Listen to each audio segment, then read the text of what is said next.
170 kilos of muscle gave him gigantic legs and in extension shins because after reasonable tall lengths, it's only the legs that grow, but he didn't look like a frog, for example. He had the endurance and ease for exaggerated unfair physical work, but he was an abstract reserved thinker, contemporary and true. Rectangular glasses without frames looked teachy with his brown autumn coat. In contemporary London were allowed and audacious. He had a short feminist-looking haircut, he coloured white and had DEATH tattooed into his left knuckles and then again in WHITE on his medieval armour. He was a very muscular V-shaped gym human with 2 meters between shoulders and arms like trees. Chiseled manly face in the Chad direction, square buttocks, striated upper legs like an anatomy chart, disproportional 3D delts etc. And handsome everything, something to make the world's strongest man jealous. Having below 10% body fat can make you feel fatigue and brain fog, but James compensated by thinking he looked good.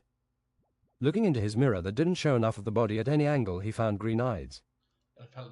He had taught history in London now for 3 years. He remembered having a genius lazy brain about his future until he was attracted by leisurely university history teaching with Greek philosophy. Nothing was going to change, was it? What was unusual with this backbone linebacker build or combination wasn't endurance or speed, but the clever mind indeed. Speaking and being a thinker first, a surprising giant, a nerdy 140 to 150 IQ. Being strong and smart was awesome. Obviously it felt like being kindly recognized and your best theoretical version today. If someone insults your triceps, you insult them intellectually. If someone insults your nerdy hobby, you throw him out of the window. Sometimes he was a gentle, fascinated, patient, observing, uninteractive person, seems related to strength. Being fascinated by butterflies, tear-jerking shimmering red dawns, women and the human condition. Some mistook it for complacency and insensitivity, but he could very actionable and emotional when it was finally time to act. He had a conservative energy and reservation sometimes, but believed in left ideas, now being convinced by monologuing people although giving everything a chance. Maybe he showed a less conservative side when speaking. He had a brown pet continental giant rabbit that ate vegetables for him at £100 a month, called Sigmund the Destroyer after his deceased brother Meatshank, no vegetables. He had an expensive apartment in London. All apartments in London are expensive, where everything was sleek, futuristic, black and white, artsy and claustrophobic. Later entering Solga docks. Okay, so there's another plane. The Arctic side. Yeah. I got to get myself a ride like this. Look inside the docks in it, said the nice merchant. Looks like the ice melted here, into sea. The city was snowy and frozen, many red and green wooden buildings and massive icy rebreaker ships of almost every color. Parts of the city were only accessible by boat, some water streets were small, some large, some islands. He could see the mount shop from the icy gates. Indeed, they had giant bunnies and compact mammoths, giant curve-horned yaks and white gorilla steroidieties pulling with giant steps. A bunny-eared elf with a lisp offered a spell that lets you talk to animals somewhat well but drained your mana a lot, and a blizzard's bite spell that cooled down bunnies in warmer climates. But they're cool about the winter. No, everyone freezes here. Every animal in snowstorms realizes eventually that this place is just awful and pointless, so they seek out warmer climates. Especially the yaks. James bought the lot, bunny food, and one bunny, thus went to choose one outside. Who wants to travel around the world, he said.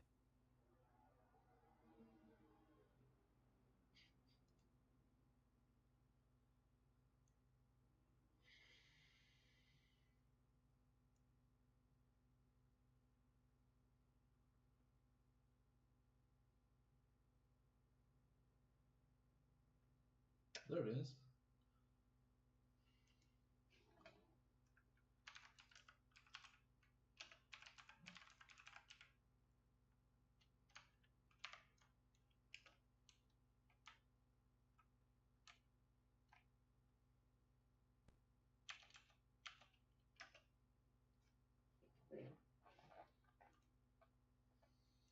Who wants to travel around the world, he said. Some bunnies jumped close. Is it safe? That isn't safe, they said. As he touched a white bunny with a bit of a mane of fat-looking royal, it jumped 3 meters into the air. Pick me, I don't mind traveling and it never goes as planned anyway. Let's be friends, said James and gave some giant peppers, blackcurrant pie and cowberry redcurrant pie. Goodbye, gang, said the bunny. Due to the spell, the voice was heard inside his head. He felt an urgency in the voice, a bunny urgency to be alert and safe. Like stress to be afraid. He guided the bunny in leather straps. Did you know I'm a very smart human? Super smart, top 0.1%. James said randomly. Wow, said the bunny, I am very hungry. I want one more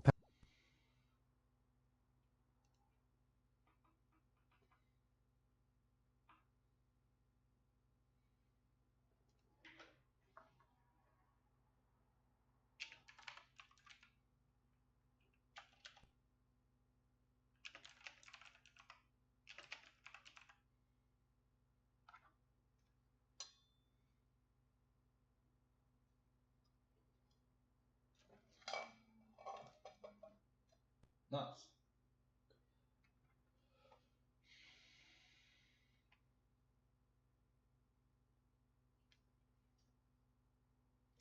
It's really, I feel like the most racist Scot.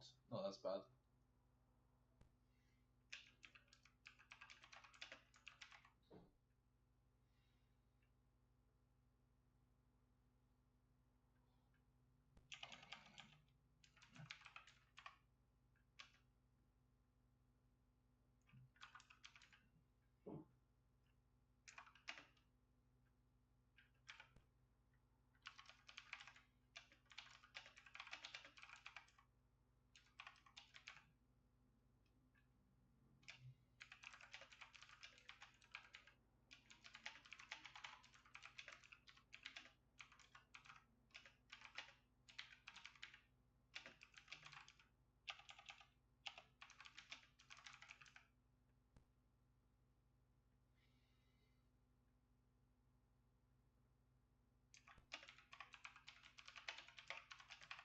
Perfect.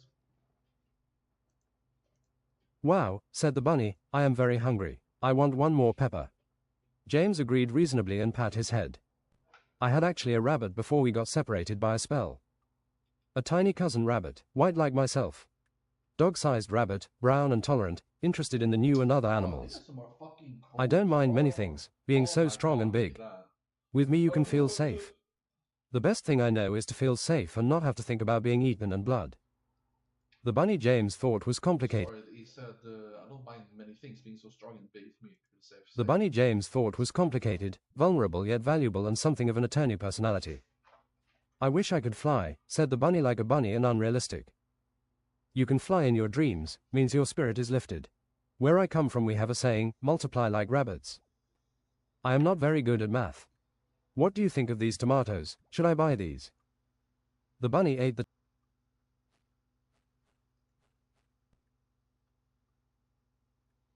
I am not very good at math. 9 plus 10 equals 21.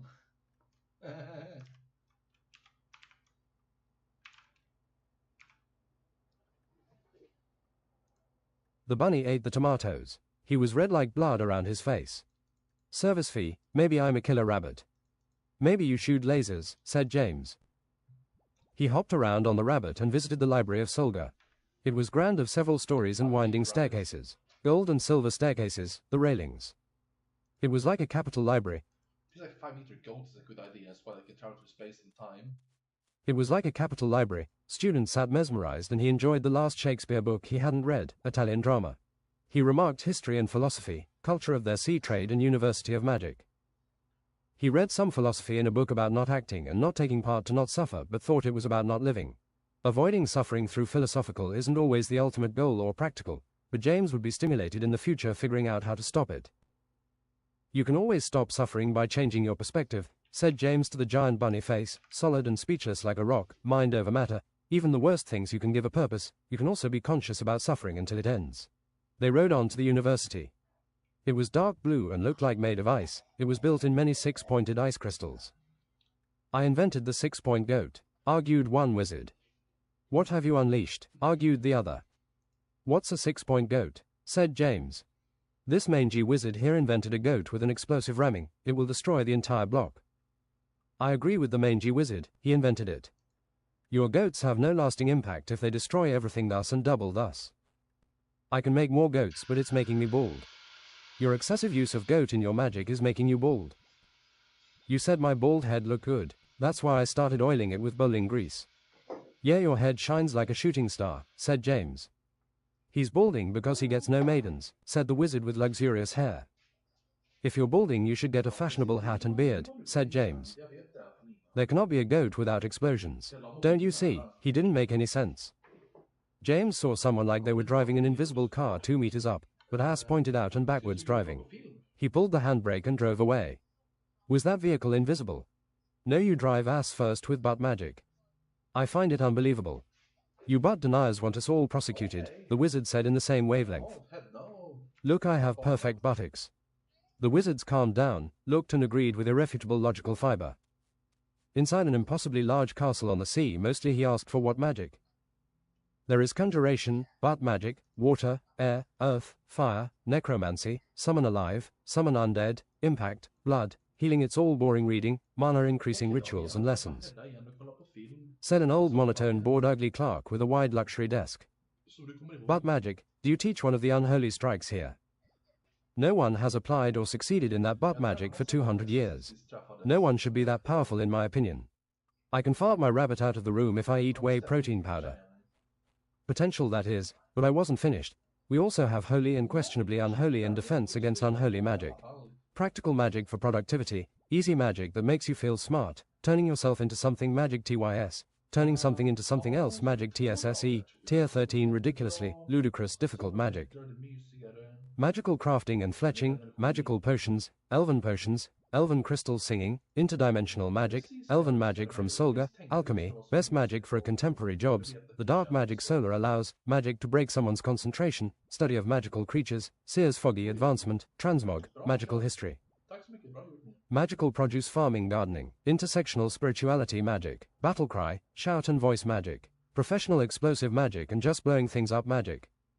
Magic in writing, poetry and music, very difficult that. Getting stabbed in the knee 2 times and someone steals your shoe magic. Shape-shifting magic, magical curses, transmutation magic, double unicorn magic and magical bullshit and defense. Air, fire, earth and water magic together is 20% off as usual, 2,640 quid. Elven potions and crystal singing 30% together, explosive and double unicorn magic 30% off, other lessons 850 quid each, 12 lessons usually. I summon magically deep. If I miss that shot, it's gonna bounce off the pillow and land on the floor. It's a dangerous area. I summon magically deep pockets. I keep throwing my cell phone to the sofa, like all across the fucking room, several meters, right? 3 meters, for 6 months, right? Then I hit the floor and I had to stop. Maybe you're thinking about alchemy. You know they never make more money making gold than they put in. The real gold lies in transmutation magic. This is where you get dollar, I guess. You invest in yourself and your skills. Talk is cheap that it cannot afford university lessons, the clerk said, bored and monotone. James pulled out a 100.000 shimmering ingot. Keep it as a deposit until I'm done. I don't want to think about money. I didn't invent the world, pal, or Ahinger, the clerk said like a smoker. When you put a price on knowledge, people learn economics, James said with 145 IQ. Let's start with fire magic, James mostly exclaimed to himself.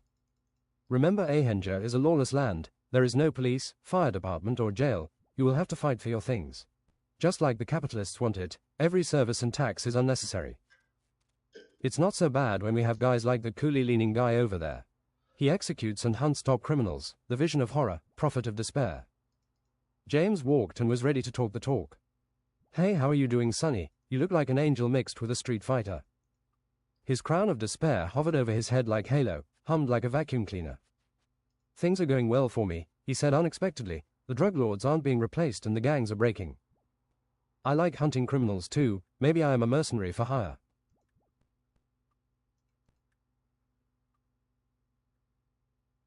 We should add pulverized skull can be.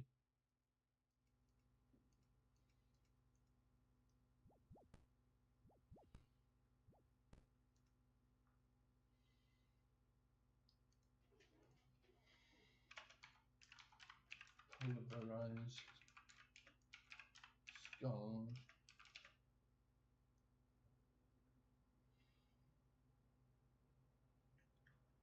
Fleeting into the wind. I like hunting criminals too. Maybe I am a mercenary for hire. Let's consider fighting together, unholy man. If you didn't look like this, I would have stabbed you with a mongrel's Mongolian paternal leave more. I know of the unholy strike. They teach one here. Can you learn it? Honestly, I will try my best. This technique is auxiliary. I don't judge a man by his farts. He was shredded topless with a grey angel-looking haircut and array of weapons. Light grey skin, burning grey wings, red eyes.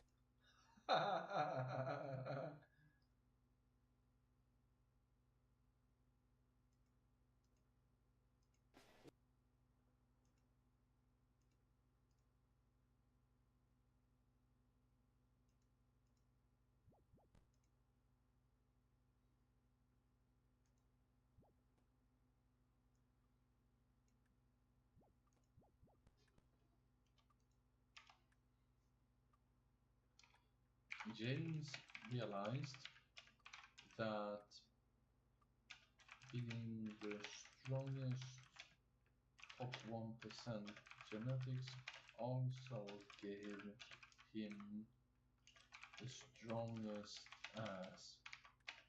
Maybe this is my destiny. He was shredded topless with a grey angel-looking haircut and array of weapons. Light grey skin, burning grey wings, red eyes. 2 big grey wrapper-like pants. In fire magic arrogantly advanced Firefly course, they stood in front of a short fat big-headed grin with a large remarkable nose. He was short-tempered and stupid about lots many modern chivalrous things but surprisingly cunning. Smart to work less. Ulrich had the perfect grin of business. The perfect fireball should be deadly in explosion and fire over time. Practice with me until it changes color. Eat these capsaicin pills. If you snort them, they can get rid of migraines. True. A cheeky squirrel-looking lady, well human look first, but still remarkably squirrel, already made a blue-purple fireball, as hot as it gets 30,000 Kelvin plus. Most were red to yellow 3,000, 6,000 K. James tried and tried getting his fireballs white 10,000 K. If he didn't do it now, he would before fire lessons were over. You need to be like the blackest, most smoldering lava lake, Squirrel said. James was conjuring hotter fireballs, maybe he thought. Good job, student, said Ulrich from beneath, hot like a pie oven. James felt full of power, compliments and spirit overtaken in almost not his control. He glued genius orange body and eyes and unleashed lightning white red strange and thick. The dummy melted and happily returned. Wow, this is quark gluon plasma, 150,000 Kelvin. Another form of fire class, I must tell the principal. Turns out James could channel fire and power like a particle accelerator experiment. Now to figure out how to do it again. Chaos and random was at the tip of his fingers. James met a superhero for the first time, Pigeon Man. I was born to fight crime in this lawless land, tooth and claw. You have superpowers, James said fair. I have wings, I can fly. He flapped his wings. Yeah, you really look like a pigeon. I also make beer. He put his foot on a bag of barley, drink pigeon. Chapter 4 Baguette, Baguette. In the stabbing magic class, James followed the 5 piercing truths and from a magical half-breed British elf mercenary. He did more than shank, he believed in the book of stabbing. Stabbing into someone's liver is something to consider because... Crash, asterisk, the window broke. A French assassin stood bent upon the window's lit. He was smoking unfiltered primitive cigarettes, wore a black suit and his face looked very rugged and attractive to women with thick brown curly hair. Which one is James? Could be me, said a fat kid with a dragon t-shirt. No, it's me, said James. I'm sorry someone sent me to kill you. I'm thinking about the money already, he said too honestly in a thick French accent. He pulled a baguette out of his belt and whacked it menacingly. Firm hand, strong baguette. Take it outside, James, don't kill my new cactus, said the teacher Heineken strong lager. James jumped into him and out the window 2 stories below and landed on the Frenchman. You're lucky you landed on me, he said like he was talking to someone stupid. They spun and wrestled with his daggers until the Frenchman threw him upright. Bombs Humphrey non-baguette. The assassin threw pano chocolate that exploded, removing James' eyebrows. It smelled like berries and jasmine. James only had a throwing hammer rebound with him. They screamed and went clashing epically. What would he do with a baguette despite being delicious? They collided, warhammer and baguette clad in absolute unit, so the baguette was hard as any steel, acting like a cudgel of winding steel drive. The assassin with the same position struck him, moving through gliding with arrogant power. In 1 second James was flying thus surprisingly like he was outschooled. But we'll see, it's just the start of the fight, writer's edit. James turned and shot his plasma cannon, but the assassin was fast enough for his neck. He puffed smoke behind him, thus. I need to stop smoking. It's making me nauseous and sick, thin and weak like a French sardine in coffee mixer. Your hair is on fire. The Frenchman applied more Dapadan gel to his hair, creating a smoky smell and putting out the fire. Your baguette has reached its length. And it will be bad for you. Baguette length termination. He made a devastating explosive punch that spawned 100 baguettes like a fountain in the punch direction. And Baguette Glacier Arnaud summoned a 10 by 10 meter baguette that knocked him away. His baguette elongated into a 2 meter long rye baton. Tomato barbecue baguette is a lie. He twacked in an assault one end at a time, gracious and dancing quite aggressively and Frenchy. Tomato barbecue baguette is supposed to be a one-time new experience, that's why it's so salty. James deflected with truth, strafing back, sacrificing position for defense. Heavy baguette, imaginary baguette, sparkling baguette, shadow baguette, quarter baguette, dire baguette, death empress baguette, killer disco midget baguette, unholy goat cheese baguette, stupendous baguette, winter baguette, unhinged berserk baguette, unhinged roundhouse clean sweep baguette, harking baguette, faint flaunt baguette, clown, baguette core, illusory baguette, ardent baguette. James was completely busy defending the assault. Usually attacks bounced off him like he had a power belly. Paris baguette. The Frenchman power twacked, echoing, knocking James back 8 meters like hit by a thundermaul. James was wondering, what was he doing on his back, having dug up the ground? James threw a circular hammer, but he blocked with a raspberry tart. Arnaud threw a fast to rise baguette, but James caught it. Mockingly he ripped a bit and put into his mouth. C4 baguette. James' face exploded. James wasn't pleased, and when he got his hammer again he threw it like a Sioux, mal-hungry, into his chest. The Frenchman landed on his buttocks and his cigarette flew. You don't need that.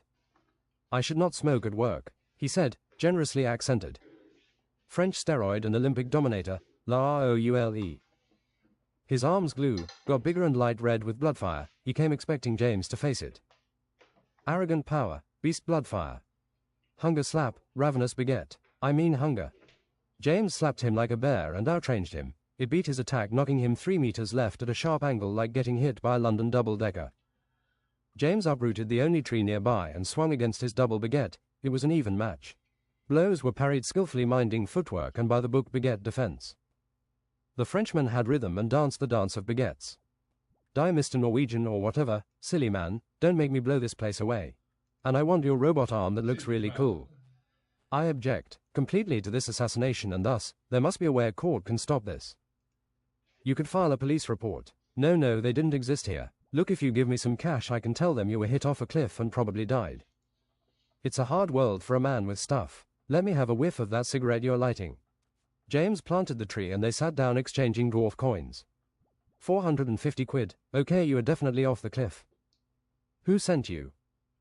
He was hooded but had this ridiculous stuffy Spanish accent. You know, I only do this to have work and also the money. I like to imagine people don't mind getting killed in business.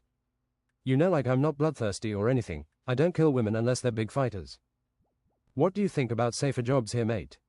I think I manage myself fine in Ahenja. Only one guy I ran from. He was a huge red orc man. I told them I killed him. They never checked I got paid AA. Then he ransacked their village. No witnesses. He raised his hand for a high five. Smack. Free money, James said.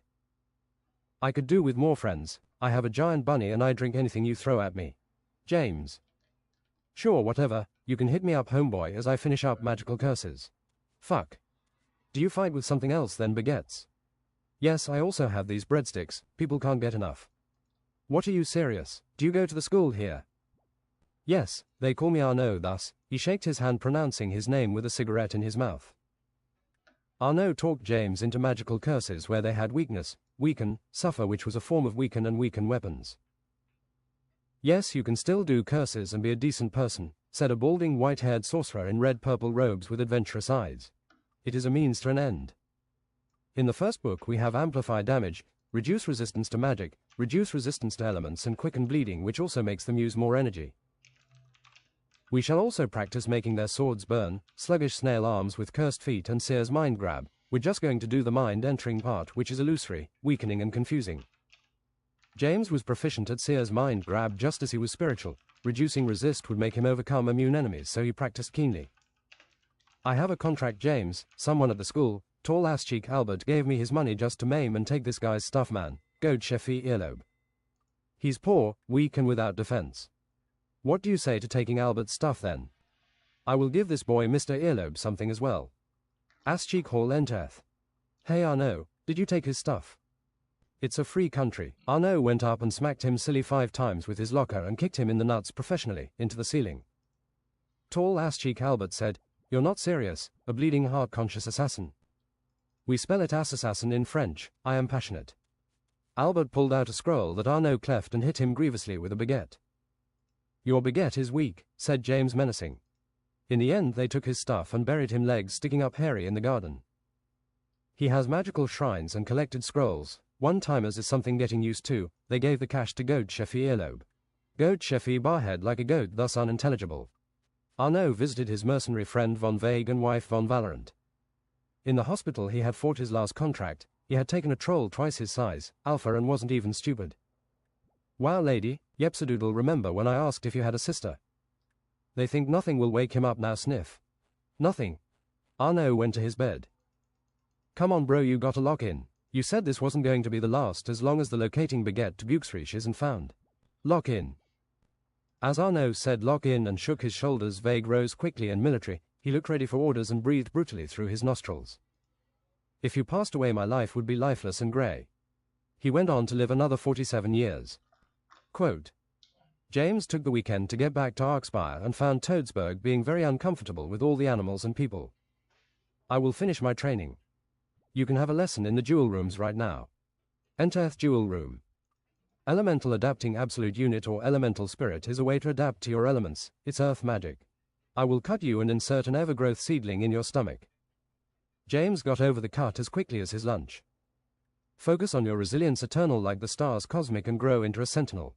James and Toadsburg grew into an exoskeleton that looked like mahogany wood, like a smooth treant. His face was rund, gleaming, chest and shoulders sleek and fashionable. Faceless, expert and alien he was. Eternal seed of growing and growing through you are, very resilient against ice, water, cold, earth, heat and air. Also this tree doesn't catch on fire. You will find you need less energy, water and oxygen like this. Practice with me. Once you get really good you can turn into a fire, water or air elemental shortly, completely, and absorb the element. Live longer as long as you were an elemental. Without complaining they soundlessly practiced until after 2 days he was going to go back to university. He saw someone getting backstabbed by a baguette and somehow steal multiple wallets at the same time. Let's eat some of this dwarven earthy food, Arnaud. It's on me, this dwarf is rich and behind on payments. Dwarven fine restaurants had exclusive bread and butters that were very comfortable eating and easy to eat continuously, carrot and a vegetable that only grew here, dwarven artichoke, into soup.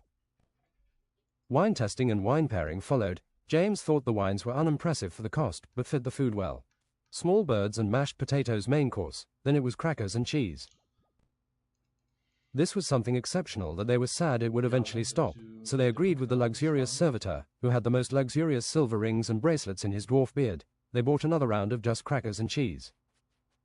That is a delicious yogurty blue cheese. Inspired by my boss's salary, said the dwarf. Rye is disgusting unless it has cheese wedge on it. Ah no. Back at university James was learning alchemy. Something that interested him was to make bombs. First idea, super poisonous or flammable gas bombs that cover all enemies, then he would protect himself in absolute unit and detonate. Stun bombs, he didn't alter his enemies' senses often, he thought strategically. After grinding and reading he figured out a custom way to make impact grenades, knocking people off like trampolines. He called them blueberries. The book recommended making adamant silver bombs that addled mages' magical abilities, or poisoned dragon glass also works but can be cured with black gull if prepared. It said some asshole always is. Flash adamant bombs to blind. If the dragon can do magic, its intestines or half-giant liver can be used to make bombs that blinds you and instills fear for 10 minutes even if you did not look at it, like an error in your brain. Scarecrow he named this thus. He found half-giant's liver in a butcher shop, magical shop, and went home crafting bombs like a dirty inventor. James' genius went speedy as he built and put too many books and ingredients in cluttered space. Experiment, separate, combine, possibilities and theory. James took a stove and turned into a chemical station. Glass blew a chemistry set he knew from chemistry and some own ideas for sizes. He tasted, tinkered and thought like a processor about mathematics. Sometimes his thinking was indistinguishable from a cyborg hitting the ones and zeros. If it was something you would feel, it would make you feel scared, like looking at an alien. Eventually he came across a functional bomb that blinded, instilled fear, chemically burned, that could not be stopped with water, stunned and slowed your movement and reduced your resistance against elements. James realized at the same time slowing with water, ice magic and shooting with his plasma cannon would be a good combo. Being a lone wolf thinker lets you pursue inventing and science freely. Motivated like there were enough people, and you spent enough time. The introverted intensity for introverts is just this, the speed they should work on long experiments. Being 160 IQ makes you pursue inventing much longer than 140 IQ. The sun seemed like a morning ritual familiar as James peeked out of his dormitory sooty. He held a giant hand to his eyes as the sun covered half his vision. There was a deer with heart-shaped antlers together. It chewed on the tundra and wondered what was this human up to during this morning already. James threw an explosive bomb. The deer flew like a ragdoll. God, I'm such a good hunter. We have heard you have good stuff, Kerr. And Red Orc said deep like a demon.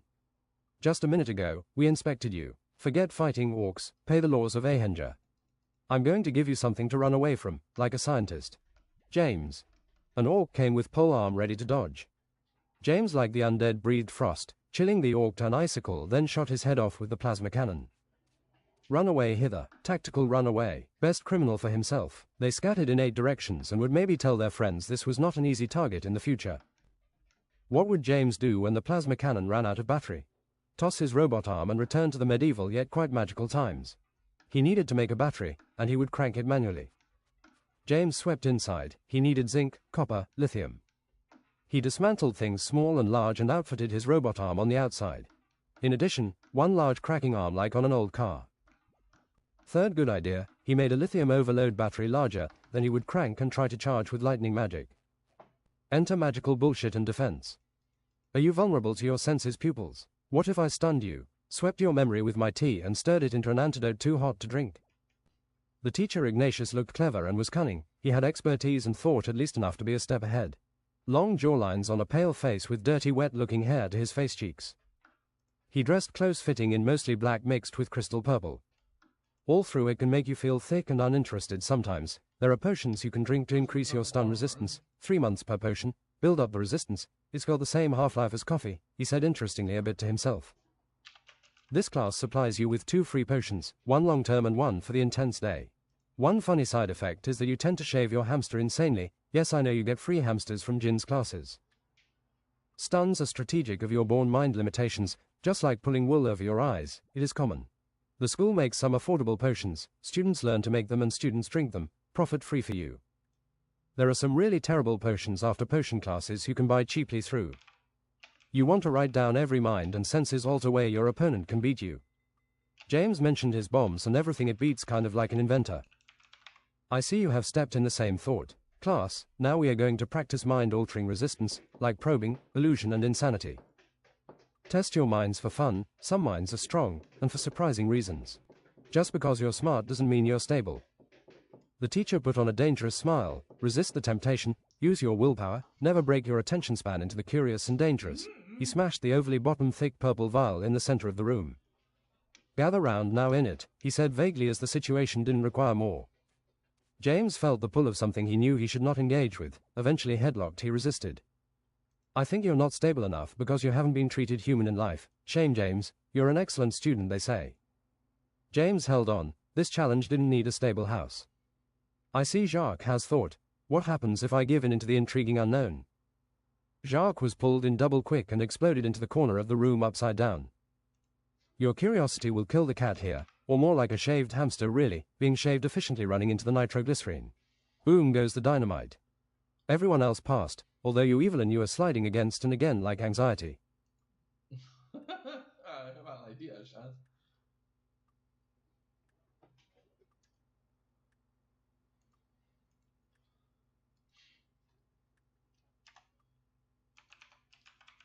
Jean was pulled in again and exploded into the corner.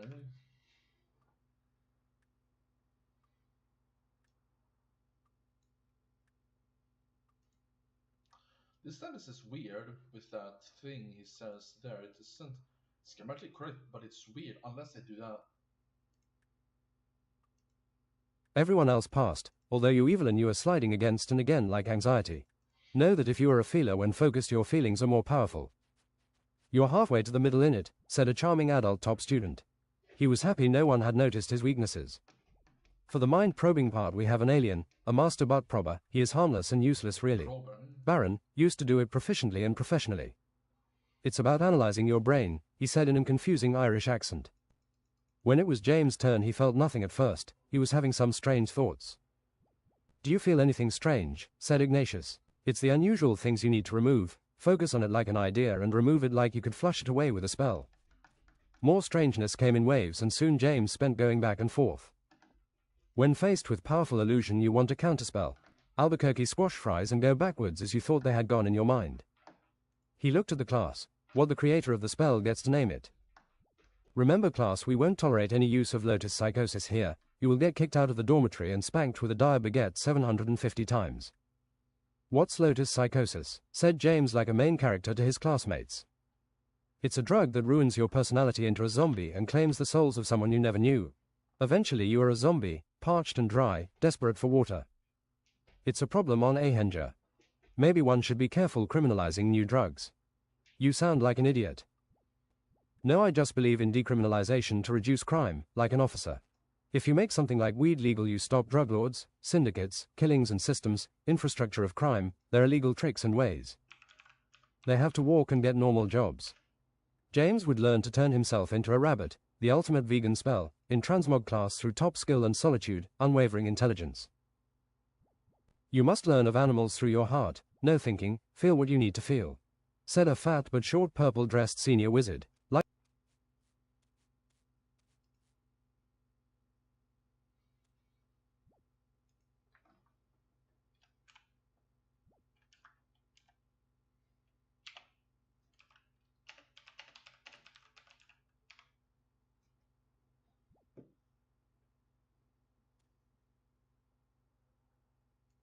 You must learn of animals through your heart, no thinking, feel what you need to feel.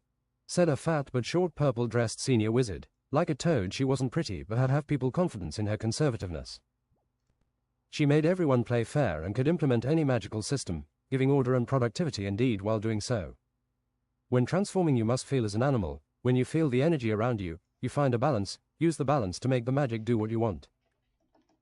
James read through the many pages and details to the advanced magic. Before the teacher was done he read lightning quick and poof asterisk turned himself into a black rabbit a meter long on his first attempt. Are you saying I'm not fast enough, James? Outstanding move.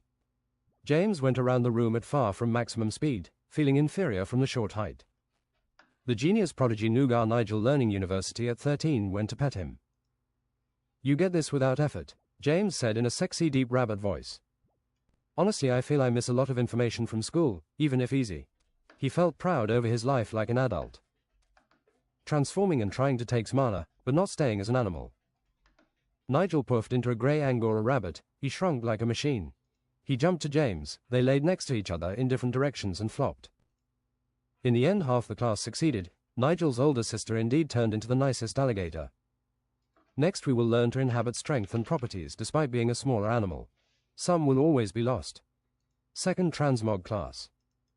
Toad-looking Urquell Elm teacher said outside. There are spells only when in animal form.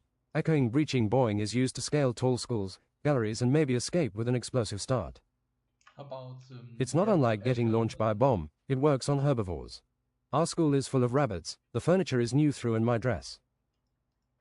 Most of the progress practice jumping as an animal can be quickened with this Dre crude curry steroid extract. No, it's not like those steroids with BI effects chat. Think of a trampoline, wave your fingers in a spring and echo through the building diagonally. You've seen the students do it here, launching like steroid launchadors for late lunch. Attention was given to URK as she bent her interesting fat body into squatting. Like this, Urquell turned into an azure rabbit boing and flew 400 meters diagonally.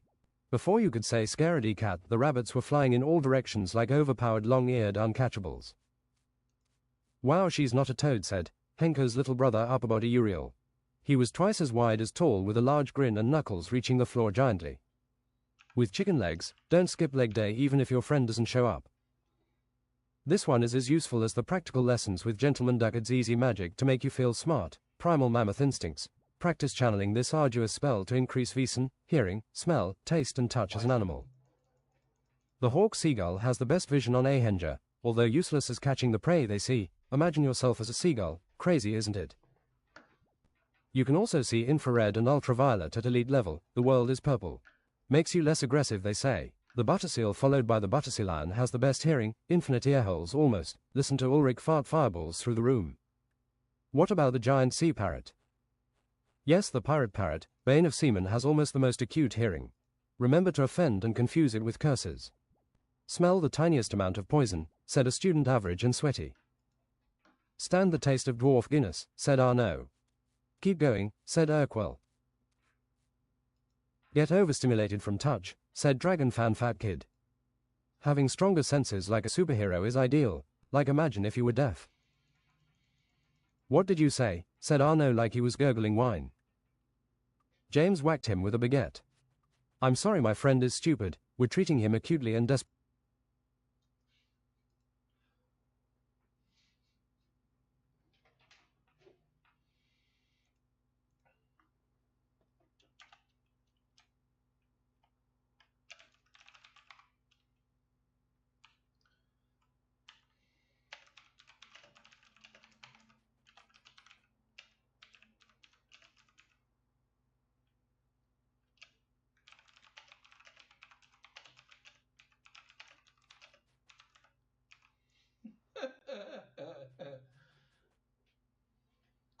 Wow, James whacked him with a baguette, which made him flip and bring the seat and desk with him.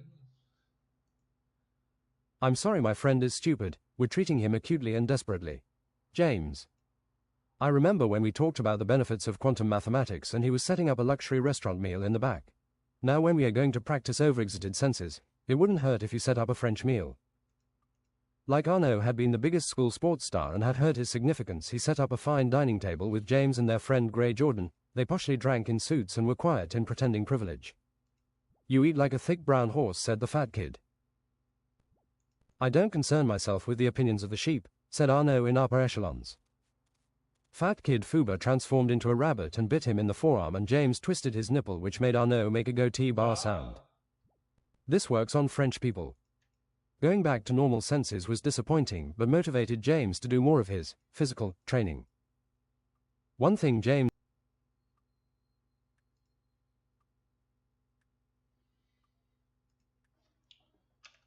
Once a bodybuilder, once an animal with stronger senses.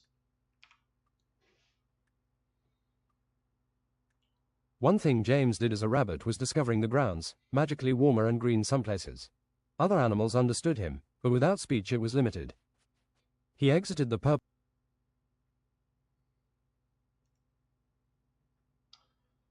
But they didn't have a language.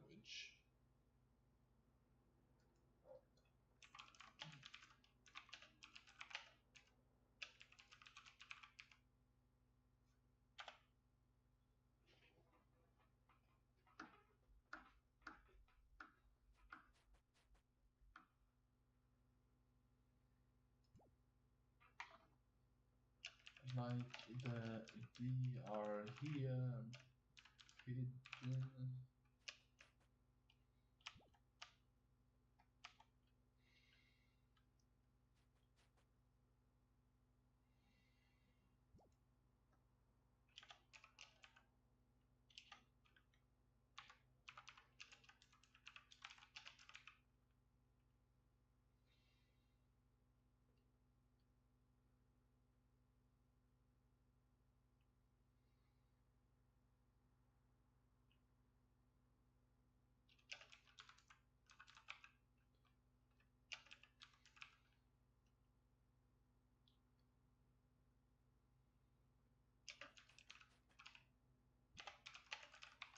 That was kind of hard to write, but it didn't turn out that good. Oh well, I'll make it better later. He exited the purple antioxidant beet bushes and saw Ekberg's delicacy store and Ekberg picnicking with his wife. Visibly he jumped to the parasol, thinking not to transform into a human. Sorry, he exited the bushes and went to saw Ekberg's delicacy store and Ekberg picnicking. He exited the purple antioxidant beet bushes and saw Ekberg's delicacy store and Ekberg picnicking with his wife. Visibly he jumped to the parasol, thinking not to transform into a human. "Wow, what a big cute rabbit," said Ekberg. He was balding but still had a thick grey moustache.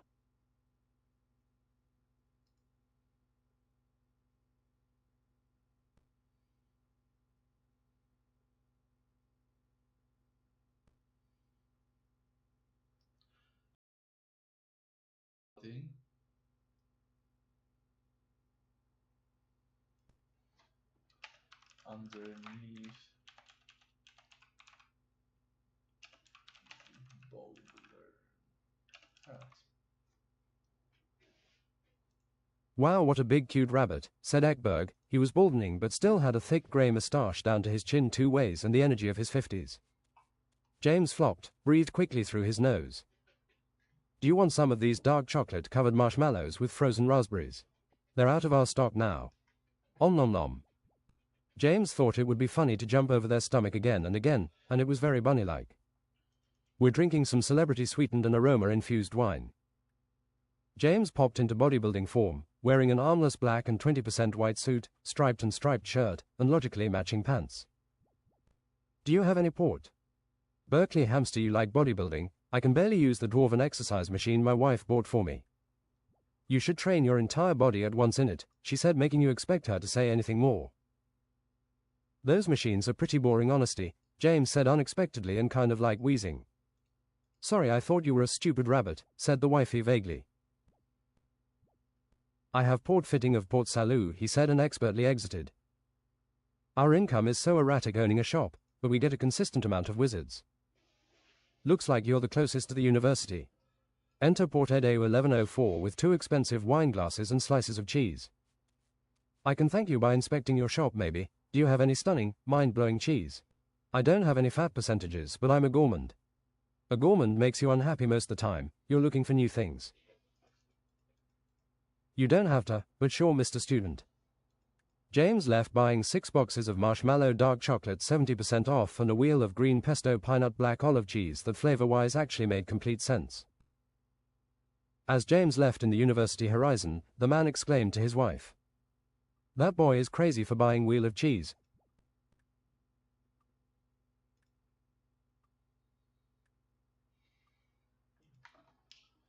Like a gunslinger. "That boy is crazy for buying wheel of cheese. What is he going to do with that?" "It was a big wheel. How much money did you make?" Even in the night, James explored vegetation and other animals. Other rabbits were friendly and could have been other students. James crashed through the window of Ekberg's delicacy shop as a rabbit, having launched 400 meters approximately. "What a big cute rabbit, you're like a ball of hugs," said Ekberg with his mustaches almost muffling the voice. The room was dark wood with charming wooden rough tables, thick custom-made legs, sometimes barely cut. It was rustic and sold rustic coffee. It smelled of capital kind of nasty smells and breadsticks, fried bread. James just nosed around herbs and carefully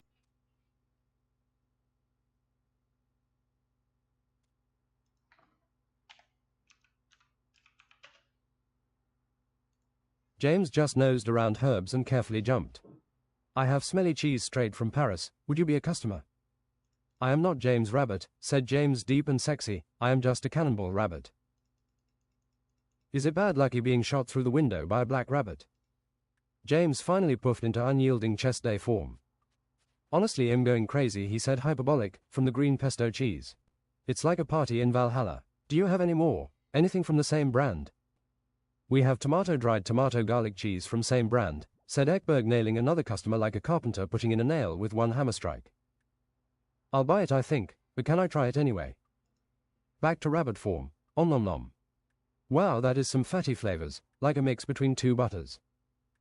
Do you want..."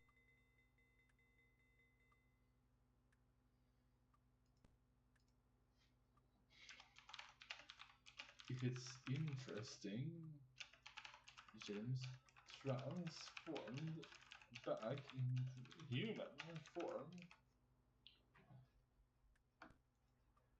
"Do you want a wheel again? Do you want me to donate an ingot to this fine small business?" "Yes, I think I do." I'll buy 3 wheels then, 9,000 quid right. Ekberg went and brought the 3 wheels he had.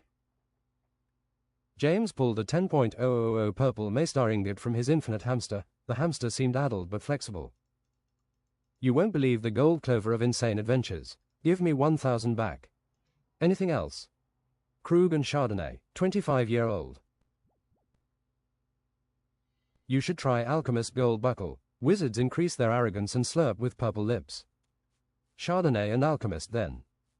If you drink Chardonnay 975 you will want more though, blessed are those who can afford. Find a way to increase your income.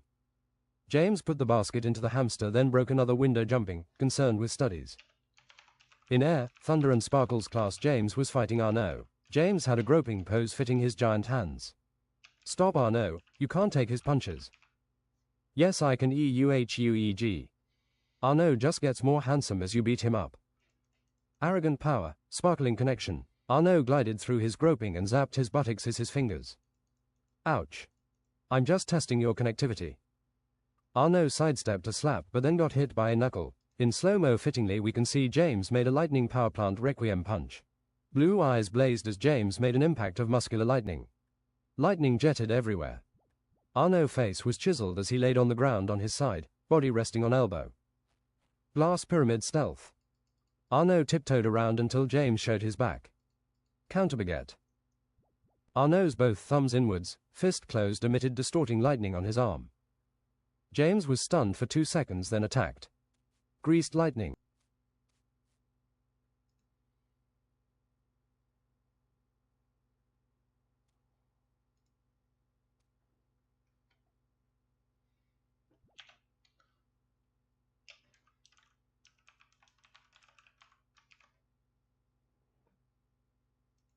Greased lightning. James hit Arnaud in a blur of finger pistols, index finger.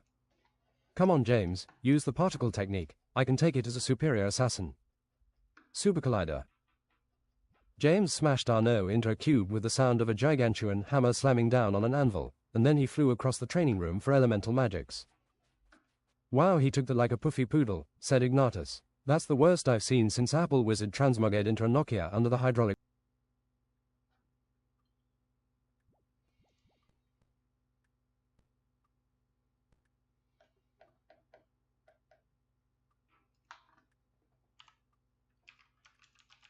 Apple Whiskey Wizard. Wow, he took that like a puffy poodle, said Ignatius. That's the worst I've seen since Apple Wizard transmugged into a Nokia under the hydraulic press. No one seemed to blame James. Ignatius teaching competent magic again proclaimed, that was a good demonstration of the techniques. Everyone read to page 37 and I'll allow you more 1 versus 1s. Lightning flows on weirdness like magical ability is mana blue. You were holding back right James, whispered Ignatius Fiddlefiamp. I think I can reach record.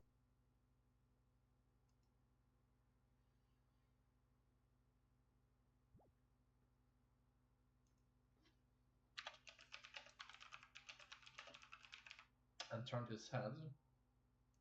I think I can reach records of strength if I keep practicing Super Collider. Lightning is air magic, said Ignatius Intelligent. Air magic when angry someone stepped on your chemistry set. You can still change the winds, stop arrows and fly when you reach last year. Uriel pet his pink cat. It was a 3-tailed wide-faced cat that could eat like an adult. In potions class they were making strength solutions.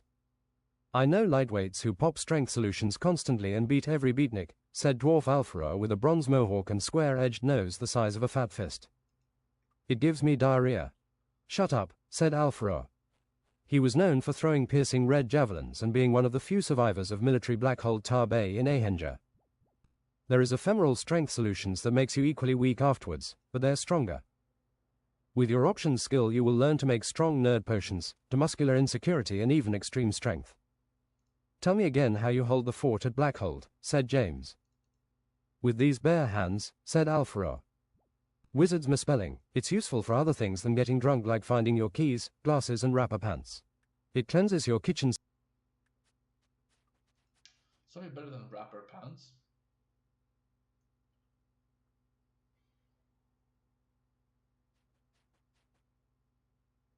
Fridge. Keys, glasses and fridge.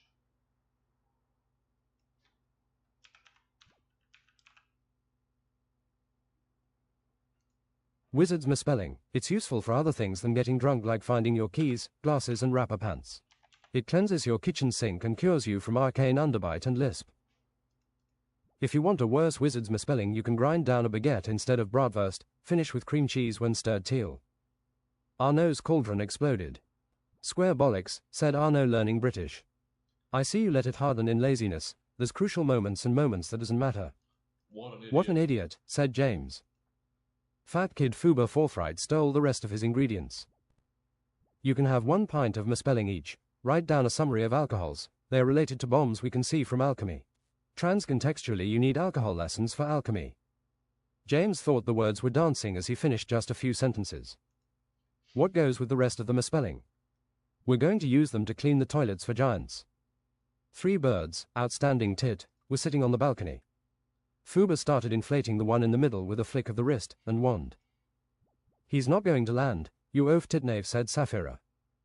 He's just going to release some pressure. Fuba, surprisingly dominant against animals, deflated the tit and it farted like butt magician. There was no chill, as the next alchemy lesson was alcohols and bombs. Aqua Dragon Bombs covers your opponent in the toxic liver kidneys of the aquatic lizard. It sticks like blue jelly, doesn't really come off, and in 2 minutes renders the target paralyzed and unconscious.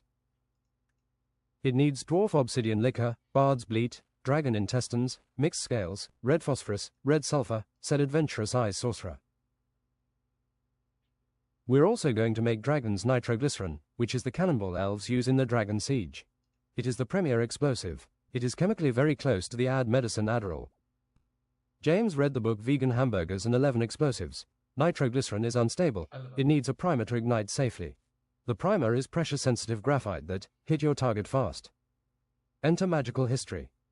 James sat down with wizards and creatures of every kind of ear, nose and cheekbone.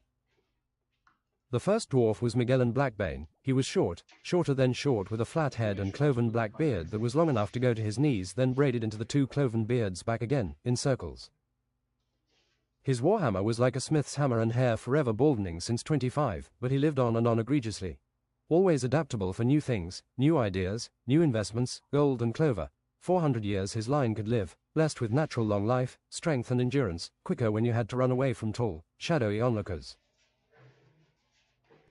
Fate looking out for them. Natural sprinters, strength of men. The line of Magellan spread and conquered. They were energetic and always in surprisingly good health, no matter the mead and meat. For they were resilient, like there were no saturated fat. They could beat the meaty diet and die from another reason. Dwarves befriended the continent and animals, and sometimes didn't actually build underground. Black dwarves settled in desert, thought to be mostly extinct. They were known for their trade and universities. They always had black hair and white irises, grey skin that felt like scorched leather, and used spells and runes to tame the deserts. They made ships that magically conquered and glid on the sand and over sand dunes, said to go through to the land of the dead and into time where enemy ships were near. Some ships were cursed and always won the battles, but they could never claim their treasure, says the legend. One guess is that they would not be able to continue existing. They had ballista and war machines on deck and under, mechanical Greek giant arms, on the ship, and chemical fire. The first enemy of Blackbane is said to be the necromancer Dragrundra. She had conquered the first colony of dwarves and had to be defeated by Magellan himself. She summoned an army of the dead near infinite. He could not get through the speed of the summoning cowardly. He had to patiently deal with every single undead, but she ran away still when possible with agile, light steps. Cornered Dragrundra could only shoot javelins, but the shield of Magellan were thick and round. She had daggers and swords she threw like a ballista. So concerned with godhood, Magellan danced confidently and deflected as many times she could be stubborn +1. In the end she only had her words against Magellan and was smashed into an ingot and sold for 500 quid. Magellan had the patience to make a kingdom and protect it. The children of Magellan were Marcus, Mandrake and Mirthana. It is said you can still see the lineage of Magellan in the potato shape of their noses, speech and obviously longevity. The dwarves mined and delved, masons built cities in mountains and under. Blessed craftsmanship, fletching and smithing. Feytweave May shooting star gleamed in their halls, adamant floor, mithril roof and on the battlefield. Dwarves are friends of rodents like hamsters and mount different beasts rather than horses, so much to choose from. There is said to be new stronger generations of dwarves every few hundred years. If they are not slain in war or sicknesses targeted to dwarves, eventually they will be stronger than elves. Not everyone has been tolerant of dwarves, just like some women have length standards. They have fought to survive and just to be who they are. The second enemy of dwarves were the elves in the first age of dwarves counting. They thought they could capitalize on the dwarves when they were small, easy prey and resourceful plunder. Aggressively and without consciousness, the battle-superior elves attacked. The elves had their wild beast bows, but the dwarves had indomitable perfect defense. Some dwarves can be so defense-oriented it's ridiculous, using ingots and formations, turning them into metal beasts plus magical defense. We've never heard the secrets. The battles went back, but not forever. The elves were cocky against the mechanical war machines and defense structures, thought it would not be a problem, thought they could beat it with skill. At the most even point at Fortress Indomitable, a giant tree on an ocean hosting all the military of the elves, dwarf assassins took out every single military leader. The dwarves took back their lands with superior offense.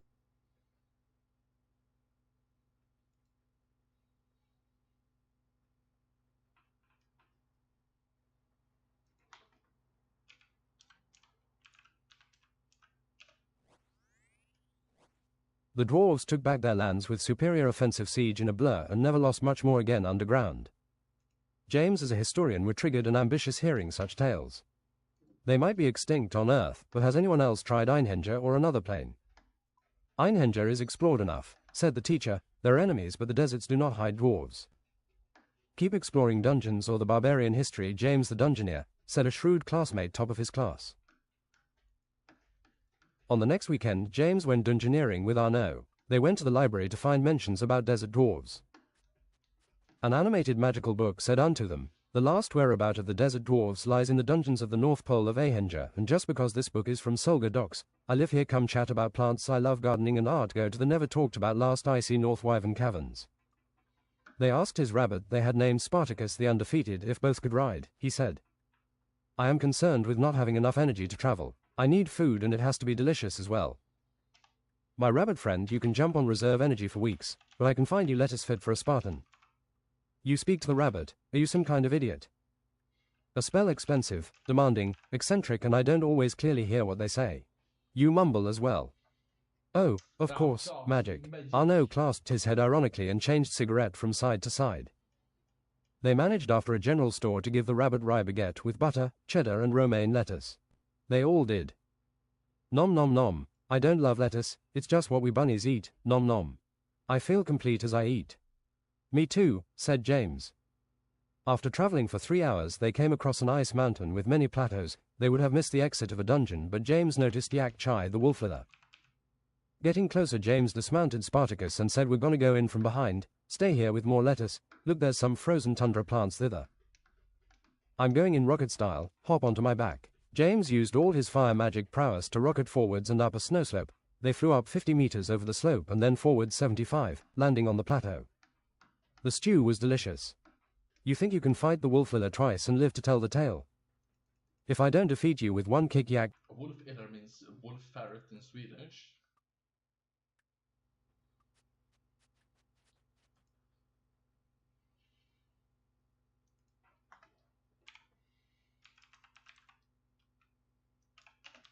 Wolf ferret, I mean killer twice. If I don't defeat you with one kick, Yak Chai latte, you can throw me down. Yak Chai looked at Arnaud. You better not interfere, then smoking Frenchman. This is so toxic, *ehug, if I only had a filter to this tobacco poorly produced. Wolf Liller Speed, Blitz Blancet. Arskika Series, Stylo's Arcane Superior 300 Impact. Like hit by a giant robot's plasma cannon, Yak Chai said, "Oof," and broke the ground of the plateau. The kick was so fast it had broken the sound barrier. It was intensive and savage, so close. Shot diagonally down he followed until he broke the ground of the tundra and some lava came up streaming at the bottom. James' foot was on fire from the speed and Yak Chai left a similar trail of smoke. Okay, we're at the slope exit of a dungeon. Lay down now, Mr. Ehug, and I shall push you with my hands. They laid thus after each other, then James shot him up the slope with his rocket feet. They came into a huge cave half-colored in ice with extra long barbarian runes and chests. A white dragon with twice as long head and wing feathers instead of scales, blue eyes, had their back to them reading some poetry of Ankerschmidt the Arrogant. "Wherefore is this bullshit hither?" The dragon's voice was way too loud and echoing. "Did you read a cheating book?" The dragon shrieked. Instant full butter rye croissant. Arnaud took the lead and assaulted faster than the eye could see. The dragon tried to bite him and slap as he changed position every 0.5 seconds in the air. Arnaud jumped upon the dragon egg and exclaimed Alpha and Omega, absolute unit. He was covered in gleaming silver, his baguette as well, then the baguette shone holy, blinding the dragon. Aye, the dragon shrieked and tossed around as the empowered baguette pierced flesh and broke dragon bones. Blood spouted everywhere. The dragon started spinning in the air and rammed the wall to get rid of Arnaud. He twacked it one last time and started throwing explosive pain au chocolat from the ground instead. The dragon smashed the ground, breaking it, and started screeching extremely loud rays of sound. Arrgh, the sound, it's going to kill us, do something. Then James figured out if he just dislocated the 3 ear bones magically they would hear less than nothing. Magically they were soon fine. James did thumbs up to Arnaud and he changed his look back to the dragon. James started to charge impact magic into his fists, focusing and focusing until all his mana was used. His veins glowed white and muscles bigger and blacker, anger veins popped out in his forehead and everything was oxidized like a jungle. Arnaud threw ephemeral baguettes like javelins at the dragon. It got hit near the heart but caught one in the mouth. Gluten switch. Arnaud snapped his fingers, the baguette exploded into smoke and French chocolate bon maman petty and the dragon shrieked, flailing its head injured but was just as dangerous. Terrible Dutch cheese. Arnaud filled the dragon's smell senses with horrible cheese, still tasty and not old, just horrible smelling. Green magic gleamed as the dragon threw up blood and skeletons which also made it breathe acid and frost. James took this opportunity to with rocket feet attack the dragon's head. Halt blood pressure. James slammed his hands together over the dragon's head. The impact broke its head into 2 parts held together by skin, also making a cut in the dungeon walls, roof and everywhere. Some pedestals and statues and pillars broke like they were expensive at a museum. All I ever wanted was to be powerful. Power, said the dragon in a normal dragon voice, then it died. And it turns out the dragon dies in a frost nova, exploding from its heart, knocking both members to opposite sides of the cave wall. Wow, that actually makes me so sad, said Arnaud. He got the heart of an empath, it seemed. He felt dark and hollow, like walking in the endless darkness of the depressed, a grey walk you carry on, but there seems to be nothing sensible keeping you going, because he had been depressed. Yeah man, what can I say, death is wrong when beautiful creatures die. Maybe it's the last of its kind. Arnaud blamed himself and got so low it was actually draining his body the will to live. His heart missed a few beats. I actually saved the last of a dragon kind, Gluttony the Golden. I gave it my cheese and discussed cuisine. I will live to 150, I drank the legendary champion's red wine. I gave it delicacy Gruyere that didn't even taste like Gruyere anymore, I think. Very punchy, like it was a day old. Gruyere is a good cheese, the Frenchman said instantly, because it was about France and good meaning excellent, like that's obviously what it meant. I read in this library book about magical creatures that the fairy dragon's organs and bones are crazy expensive, even the remains of its heart. I think we have just vanquished a great foe. That was a fairy frost dragon. Yes sure man, the elven chapter I made it even to page 110. I made it to page 200, the guy is knowledgeable but he writes like cement. Wow, that is very good. I know some history teachers that could put you to sleep just by being present. Like a habit to fall asleep on a golden red puffy couch. I think he was named Cement actually, Clement. As a genius I don't feel bad dissecting the corpse, it's like doing science. That does not make me feel better. Here, grab this baguette saw. James got bluer as he dissected meat like a pro, removing bones, not puncturing organs. He didn't know that this would make him a pro as a cook. Gordon Ramsay could be heard saying shithead spiritually in the backgrounds. Arnaud heard voices from the second-most boss room. You should buy a magically space-confined bag. They can store your loot and you can make them unopenable until you're at home or lighten the load. Expensive, of course. Exponentially, I say. If you put 2 bags into each other, you create a black hole. Or maybe in Cheek Infinite Hamster, you fit it into your pockets easily and the cheeks can store anything and lighten the weight by 80%. He lit a cigar that got blown out. You should buy cigars from Cuba if you're smoking, otherwise what's the point? I can't afford Cuban cigars. Maybe they're cola, he said too honestly. I'll buy it for you if you smoke it. Okie friend, whatever he said accent thickest, I'll buy you French food and wine. Prepare your liver for the French. I'm glad I can drink all the wine I want by my muscly size. Wine one should drink for the taste. I know some French giant wrestlers who drink several bottles before going on stage. Ils ne remarqueront pas. Crowd didn't notice. True. Onto the barbarian wisdom. They heard a voice like a barbarian historian and a bit like an alien. This is the key to plain desolation or ostracized dead. You did not look for this quest, but you will like where it leads. Other barbarians thought we traveled in theory as we gazed open the endless furnace and found water only where there is death and struggle. Find water first, then riches. Don't worry about the dead dragon, they are cursed to reincarnate quick and serve here. Their lust for power is not good. It also said in a smaller different text next to the runes, Thorbert can wrap circles around Haraldson. He found the red and black keystone in the chest, he put it into his keychain epic with anticipation. He heard swords clashing and its smoke lodging into place, the keychain too blazed hot. James dropped it by surprise. They loaded the rabbit, James used rocket feet at the back making the rabbit kind of hover, taking 3 times as long rabbit jumps. Christ, you want to sell the bones for just 16,000 quid? You won't find anything like this again. James had spoken to sell the dragon stuff at the curiosity shop L'Aristocratie Sauvage. The working man had to contract the owner, which was on one of his ships at the docks. Yeah, sure, whatever, can you go down a little bit? 15,000 is a nice, round number. Yes, it is a round number, I'll buy everything. How much do you think you will profit on this? Said Arnaud, businesslike, honest and curious. 15 to 75% indeed, it is rare stuff. Was it already dead? Smell my finger, we killed it in a dungeon. I don't believe you, but I don't have to, pleasure doing business. You should put the bones in a museum, said Arnaud, fierce. I can send letters to museums asking for a higher price, maybe. The captain stepped onto his modernly huge steel icebreaker powered by steam and water wheels. I'm going to a bow and gun shop. They have this black powder discovered in China already and they can make muskets. Well, they're pretty much one-timers, so slow to reload. Where I'm from they're outdated already. What should I buy instead of that? Then he asked competitively. Buy these magically infused bullets of fossil. I have read, in the library again, technology section. I only read magazines really. Arnaud bought a sniper musket with ridiculously huge sight and James Chapter 4 magical black powder pistols. They decided to take 2 courses in water magic first. Indeed, there was rehydration. They could suck the moisture out of living things with beginner magic, hunger slap was an alternative. They could suck the water out of people's blood like vampires. They could make drinkable salt-free water from nothing or their magical stamina with advanced magic. They could also boil awful water sources, teachers said. Water they brought with them in different energy states. They teleported to the North Pole Wasteland where they could go back, then used the keychain. After trying different activation sequences they tried melting the key and it worked. They had a spiritual experience, chasing energy, being chased by spiritual foxes. Like a shooting star it went through them, not caring like it was not foxes. They traveled so quickly eventually their body felt crushed in the speed, into a vertical barrier of water. Despite being in space it seemed the barrier came closer. What would happen if they touched it? Was it lethal? They were just travelers.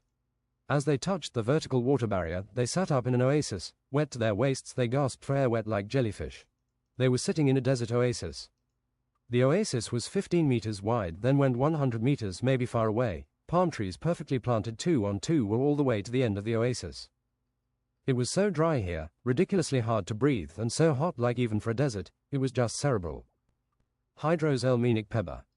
Arnaud cooled both of them down. It felt especially around their exteriors and on the surface of the skin. The bunny jumped out of the middle of the oasis and bit James in the shoulder. Om nom. Arnaud repeated the water spell. In the end they came to black building of what seemed black brick. They had exited the oasis and fought now in dryness. This heat is making me a sad rabbit. He was suffering. James read from the shop scroll a spell icicle rabbit that made the rabbit cool and seemed to make the rabbit open for orders. Well, seems like I am. Well. That's just like your opinion, man, said Spartacus like a bunny. They came into a well that was just for show. It was parched, and behind them stood a black dwarf. What are ye doin' all the way here, travelers? I'm a historian and bodybuilder. I'm on an adventure, said Spartacus. I don't really know, said Arnaud. You look more like a bodybuilder than a historian. What do you catalogue? Punches.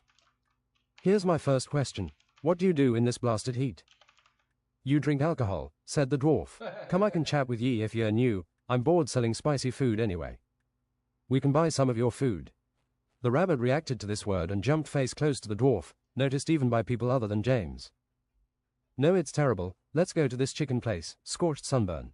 What you really want to do is buy the fried chicken menu. It's expensive though.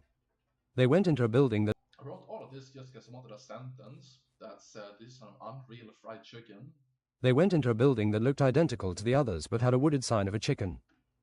25 quid for the fried chicken with, also we have other chicken.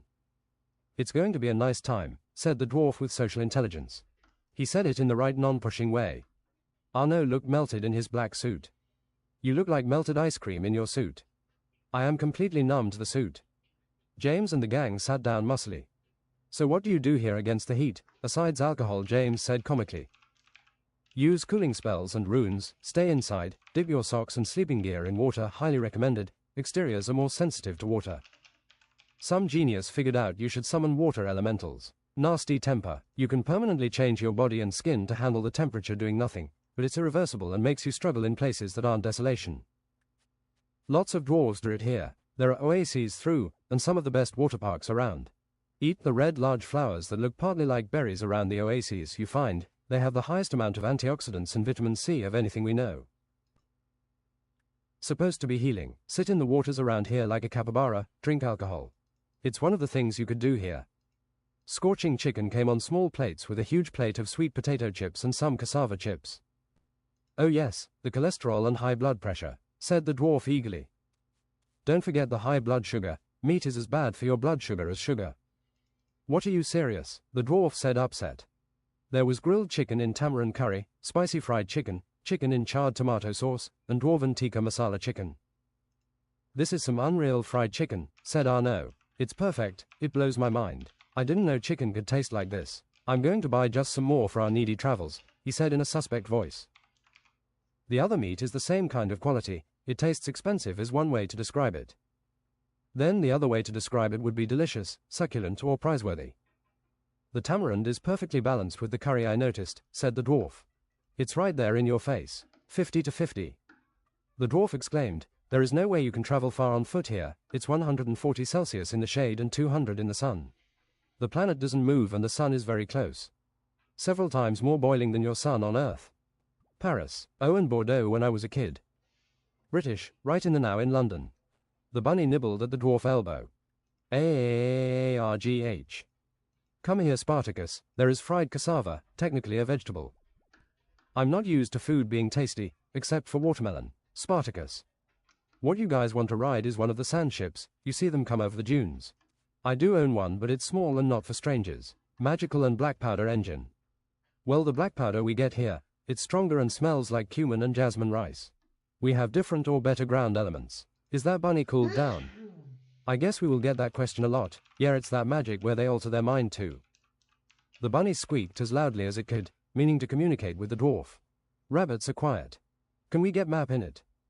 This magical map scrolls in and out depending on how you use your fingers. You see about 50% is unexplored. It's 6 times larger than Earth. You can have it if you buy me another round of chips and one drink.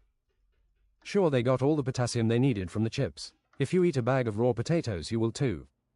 They found a waterhole with a deadly waterslide. It was ever tall and 90 degrees, in circles and in waves, and a bar. With green things growing at every side, they sat in magical pool rings, eating fried chicken, drinking scorched pomegranate vodka drinks with frosted rims, onyx sunglasses on, the sun scorched but with your limbs in the water it felt good. James went for a pina colada and some strawberries he thought using up his antioxidants against the sun. That's what the antioxidants protect us from, in the skin. There was a wizard you could pay to cool you down, sitting in blue and purple robes, tall cone wizard hat bent at the top. Some people turned into icicles and were stored next to each other. They were drinking and floating around joining pleasure of the senses. It can be hard for thinkers to calm down and enjoy the senses, or the present. The future cannot give you what the present can. Bunny Spartacus floated around. They gave him an air cushion to hang onto if he wanted and a nice-looking hat. Now the green parts of the oasis interested him just like the cassava. Maybe it was time to eat again. How many people have you killed? Said Assassin Arnaud. People die too easily. How do you get by? We're doing horrible things, man, he said deeply with the voice of someone sensitive. After floating slowly around, James said, I'm too good at killing.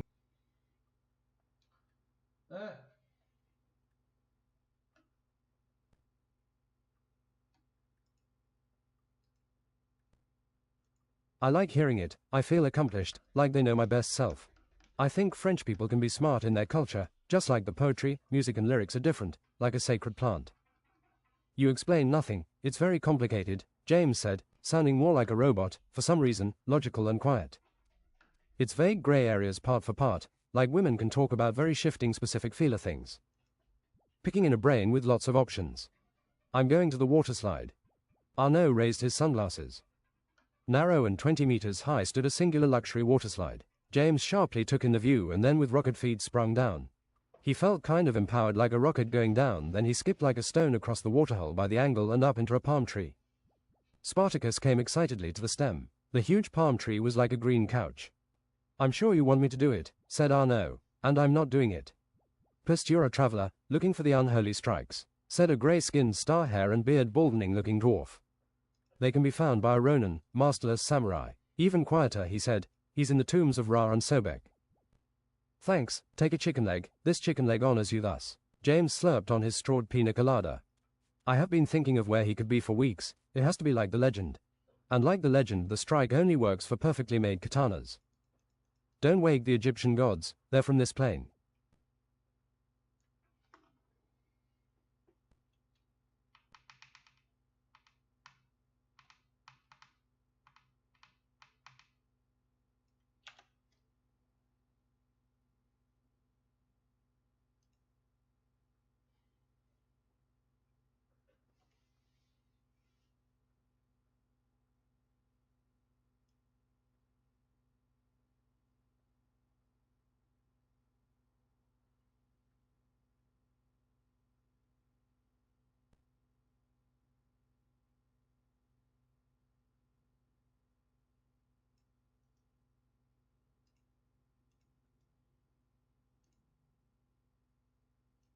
Enter Sandix. "They go like buses." "Well, not that often maybe," said the captain. James found a drunk captain ready to go all the way to the tombs. He was cheaper but said he magically runs the ship as well when drunk. He seemed like a man brought down by things others told him. Just a man, just unable in the ways of everyone else.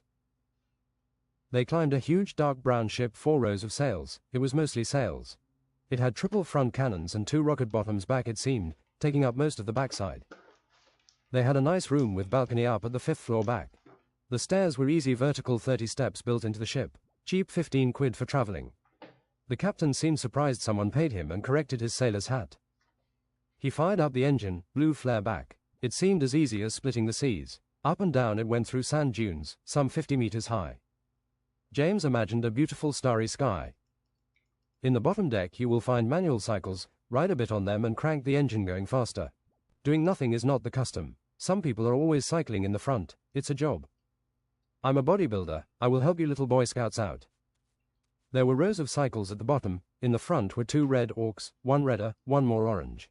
They looked at James displeased as they started back on cycling. "Arnaud entereth. This is easy, you just have to get used to the strain and you can go for an hour." "I'm so strong, it's been years since I felt strain getting mentally exhausting or having to push with my willpower." Arnaud started coughing from his cigarette. "When it's a good sunny day you're full of energy waiting to..." I based that on myself. I realized it's been like 3-4 years since I felt strain. Exercise getting mentally exhausting after push with my willpower. "When it's a good sunny day you're full of energy waiting to physically work. I could run a marathon each one of those days, and that could be a lot of days in a row. Me? Maybe longer, I have not tried. When my body eventually gives up it doesn't show any weakness before." "Sounds like heart or diet trouble somehow. It sounds like you're saying something else." I could really push myself to do a marathon every 2 days maybe. I would overtrain obviously, but I could still do it. "Sounds like heart or diet trouble somehow. It sounds like you're saying something else." "Well, you know, technically it's taxing for the heart to be 170 kilograms muscle or 170 kilograms fat. It doesn't know the difference. Being big could affect my longevity, unless I train my heart. Mostly it's not base conditioning as you know, it's temporary heart conditioning. I have to make sure I exercise aerobically every 3 to 7 days for the rest of my life. One day when I have not worked out for weeks, that could be the heart attack. Yes, I know it takes 2 weeks for you to lose temporary conditioning. But quick to get back. You also get muscle back quick if you're being bigger. The body remembers the blueprint of your biggest size. One example is Kevin Levron from my time and age. He was a seasonal bodybuilder and put on and lost size almost magically. Hours later back on deck. It's funny you being nerdy and Hulk-like. It's like a chess player Hulk with glasses, Arnaud said with the thickest accent. Most giants aren't peaceful, you know. Especially not half giants and Scandinavian giants. James put on his secretary-looking glasses. I don't have to be actionable all the time. Nature and animals mesmerize me, thus I am one with them. Art, theatre and opera makes me feel impactually mesmerized, very present, like I'm getting sucked in the relevance of time. I've never said it, but when I see patterns and pieces there comes a flood of connection. James.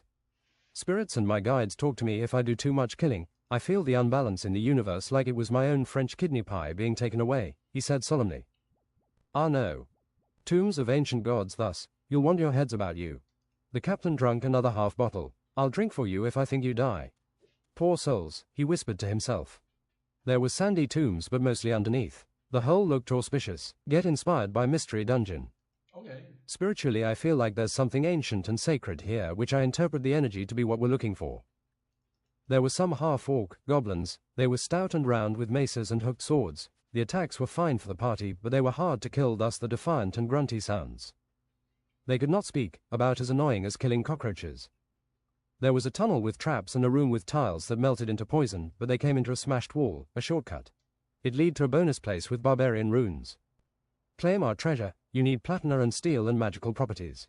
You will be the first cyborg golem of the sands. You with the arm is eligible. Absorb the grandest smith spirit, create weapons for the gods. You have found wisdom, but this is not the final room, neither is awakening the gods. I shall sacrifice my robot arm. His exoskeleton arm was removed, floated until it was magically crushed in gravity. With a loud magical hammer it was heated, then reforged into a twice as long and big metallic arm with a huge long shoulder plate made James look disproportional. The forearm could be made into a glaive shield. James tested its power against the tombs and didn't miss. Need the cannon. It seemed like a dungeon crawl. The floors beneath were filled with different enemies, undead with different weapons like razor bow and arbalist, golems, goblins and half-giants, giant insects, armored beetles. The floors seemed same in size with stairs down at different places. The enemies turned challenging until a final room. I am Yukishidate. You have come knowing of my unholy strikes. Sorry, there was no better place than this plain and small room. Also, I forget to clean my study. I'm just a spectator, gleeful companion of the muscular egregious. Ah no. I don't know what the rules say about spectators. Be on your best behavior. I teach the strike that cuts through anything. James pulled his katana. Duel me and I shall teach, said the red golden samurai with a gigantic headpiece ornament, looking cultural and royal. James clad himself in absolute unit. Yes, this is the best defense against the strike. They fought sword to sword, picking up speed and bloodfire assault. Feet went forwards then back, shields were presented quick, magic was used. After 15 minutes no one had still gotten a hit in on each other. Whatever, I'll teach you the strike. This prowess is what I'm looking for, you know. I'm not doubting like a teacher sending you to summer school. This is as fast as I can go. James sheathed his katana. Your defense is intelligent. Understand this. This is a fighting spirit attack. You need to emanate something like a goddess of destruction. I have. May I ask which? The necessary killing machine and past selves retribution. More smarts. I empower your fighting spirit now, by my generations and your generations. You have been samurai before, you are familiar to me like a cousin spiritually, that is why it is so easy to speak, why there is easy casually. I am more spiritual than you, it is my last life here as well. James felt more bound to retribute like a nemesis. A huge black and red swirl 1 meter in diameter, danced around Ronan's sword being unsheathed. And around quickly in the air until 4 by 4 meters were covered. It was quite a demon aura. Use speed technique and unsheath. Go through your opponent. You don't need strength for this. You need strength when you hit a brick wall, overcome the resistance, then you will cut. Instantly the samurai had sliced and was found 3 meters behind, having sheathed and unsheathed his weapon. It was hard, but James got his demon aura going half as impressive and targeted a pillar in the tomb. It got sliced. Again, I will protect the next pillar. James very quickly zoomed, thus like even this was not too difficult. After analyzing the source and being a genius, he could do it himself. 3 seconds later, the pillar stopped holding and fell. The man understands. Now he can cut. My stamina, I need some chocolate. As far as we know, there is nothing that can withstand it, steel or spirit. You have become retribution, nemesis samurai. Going back on sand dunes sturdy. Are you seeing what I'm seeing? They saw a light green ship like an alien laser beam plowing across the sand, up and down like driven by the most expensive Yamaha motorboat engine. It shone like the most natural insect given night luminescence. Its sails were grand grey, looking like grey duvet, some black and gold polished segments flickered dimensionally in view, like there were 4D chess. The ships aligned and stopped like a head pressed against a poisoned pike. You dare linger around the immortal dead, said a crowned dead pirate looking with golden stringed watches, massive light green shadowy 2-handed sword. The king swung and James unholstered. Nemesis Unholy Strike Speed Technique.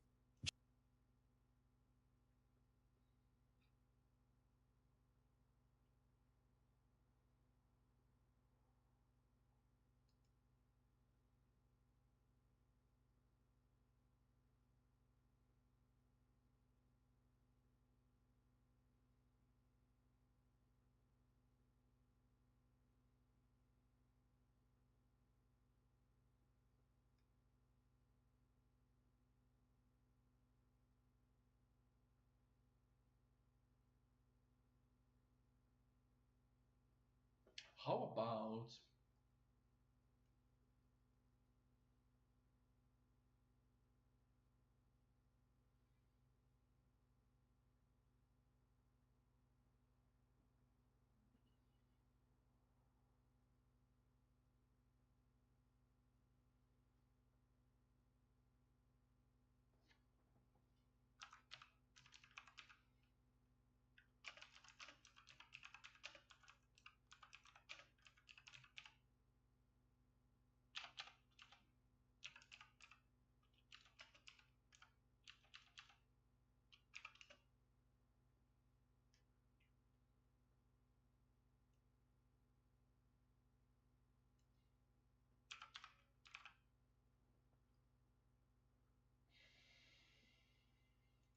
James blocked his slash.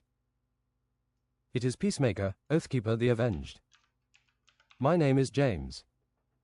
It is both. You can kill me even as a spirit. I happily do not risk this fight. What makes you angry? Who are you? How can the dead be immortal? Everyone has a spiritual name as well. Come aboard, Slayer. He gesticulated with a dead hand. They went into the captain's quarters. There were so many riches here: golden tea set, soup spoon and cookie stall. Freaky dead crew members with pink, black and golden aprons poured a flagon of wine down the captain's throat. They laughed with impossible deep voices as the waterfall of wine, poured directly into the throat, seemed not to pour through. James sipped on his teacup filled with wine. We are the time thieves, a mortal species that replicate every 1,000 years. We are dead, so we cannot die yet, are cursed to be busy in the spirit world. The astral plane is like dangerous space in many ways. We spend our pirate times hoarding the best treasure time has prospected and now again beating the crap out of the live competition. The king of the dead laughed tauntingly and heartily, like there was no challenge, hit his fist on the table. I am Soden, wit of the insane. This French-looking pirate had no eyes in his skull but overclothed. We are bound as spirits, might as well be dead sometimes, non-physical you know. Give me a taste of the luxurious dead. We will bring you wine, and a golden pocket watch for you to tell the time. 3 cups were filled with 100-aged wine. This is Chateau Lafite from 1200, 1600 and 2200. Honestly, they taste very different for being the same wine. We drink gladly because it dulls our spiritual senses. I prevent my insane episodes with a dip of the hamster in wine and Krug 1700, said Wit of the Insane. He stood bent over his pole arm looking into the floor deadly for 7 seconds lost. Krug fills my veins as much as water, said King Dead. Krug is hard to find these days, enhances the flavor. You know your wines, Jim Human, he scrolled. You're great company for being dead. Do you have any phone batteries from the future? This Nokia flagship Erebus from 2200 will last you a long time. He opened the phone with dead fingers obsessed. See, the flip phone is back. James exchanged batteries like a genius inventor. Suck on this laudanum water pipe, harmless from 2100, if you can handle the effects. James sucked down the misty pink haze and felt dead, disillusional, floating on the sea. I saw the inventor of the disco ball invent the party elemental in another life, said a paladin looking white, long-haired and stout, heavy black armor straight up to his chin, 2-handed flail thick as an atlas stone. I can call you on this number. It might be the end of times, it might be worth your time. An army that doesn't die is handy. We are forever chased by death as a spirit and his timeless cousin Giant Breath that calls you from the center of light. Right, Joyra? Right, A poison botanist that gardens iron thorns got their attention dead through his thick waist and assertiveness. Goodbye, respect to those that can challenge the immortal dead. You'd be surprised the list of enemies I have defeated. Back thinking of going back to the Solga University, they tried another Blackguard restaurant. This time it was a vegetarian, more Indian food-looking place. They got the flavor with cheese and spices. They ate like horses but left feeling light. Cheese is the vegetarian trick to compete with meat and it is just as unhealthy. Goddamn, that was some good Indian food. maybe I should visit India. I find myself saying this expression a lot too. Maybe I should bake Indian bread at least. They found something black dwarves did excellent: siege weapons and artillery. They asked and got to learn a lot about their ballistas and trebuchet, pouring hot oil on enemies while they were sieging below a castle, to fortify and bombard with black powder, anti-artillery artillery too, culverins, and dropping fist-shaped stones on enemies sieging under. James took one course of butt magic that only required you to go to fortify and bombard with black powder, anti-artillery artillery to fortify and bombard with black powder, anti-artillery artillery too, culverins, and dropping fist-shaped stones on enemies sieging under. James took one course of butt magic that only required you to go to Elven Taco Bell. Butt magic that only required you to go to Elven Taco Bell. While they were eating beans and cheese, they were taught thus: your butt is a strong muscle, your butt has magic, and the fatter or muscular you are usually the better. James put use in remembering the butt technique. Damn it. I realized I'm getting something spiritual. Somebody, well, it's not positive, but I'm sorry, somebody that watched me like doing YouTube, just listen to music and going around this agility course, reported me for cheating, botting. Come on, man! I was live streaming it, right? He saw me do it. No, this isn't real. Don't take it serious. This guy was lying. James put use in remembering the butt technique deafen, a deafening flatulence that silenced magic and removed hearing for 5 minutes. James put use in remembering the removed hearing for 5 minutes. Farting was encouraged comically and they were supposed to use power, but not too much in their ass. The channel needs to be steady. Come back next lesson for the power of baked beans and pickled raisins. They were learning to detonate surfaces. Some were easy, others like living things or stone didn't like getting ignited. Again, James showed a lot of promise making the second biggest stone balloon before it detonated. Mana and life leech might be useful, but you could not attack while doing it. But James envisioned sometimes it might be the only thing you can do. Trying to go on an adventure again with Arnaud in the sandy furnace of desolation, they came across an expensive curiosity shop. James could not buy many totems of silver, voodoo tablets and skulls with candles before his money would run out. "What's that over there?" James said. "It's a key you put into your keychain." It was black and smoking, looked like a pillar of agonizing victims. "Do you know where it leads, stranger?" "No, these planes get stranger wherever we go, needless to say. I won't come here again, and you won't ever see it again. 4,000 quid to tickle your mind. I'll buy it from you if you decrease the price a little bit. Who do you think is going to buy it for 4,000? Do you know what this cost me?" The bent-over man talked like a mystic victim of great adventures. "Do you know what it cost me to get out?" Bending forwards, magic stopped hiding scars and a completely white, dead eye. "No, but I'll emphasize. 3,000 quid then, you better buy it. Done deal in it. What is unknown and worth so much? Don't throw it all away," proclaimed Arnaud, eager to speak about his economic French mistakes. "We'll see." Activating the key, they fell through the floor and entered in what seemed a rabbit roll of strange furniture and animals and abstract paintings, but he wanted to follow it through and make it logical. Falling, eventually things sped up and it got hotter and brighter, so fast it was agonizing. There were lava streams on the sides and a bright light started emanating from inside them. Just when they thought the fire would tear apart and kill, they exited on a hellscape. "Where did we go?" said Spartacus. They were on a lava floating, but mostly black rock in a black hellscape, smoky red. They were on a lava. Here's a good idea.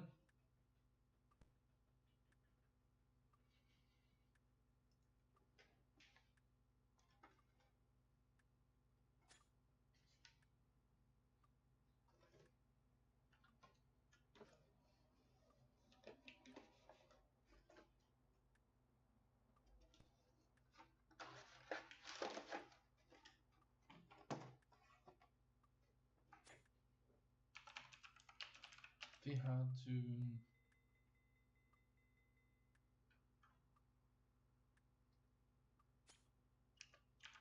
balance of rays of sunlight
There we go.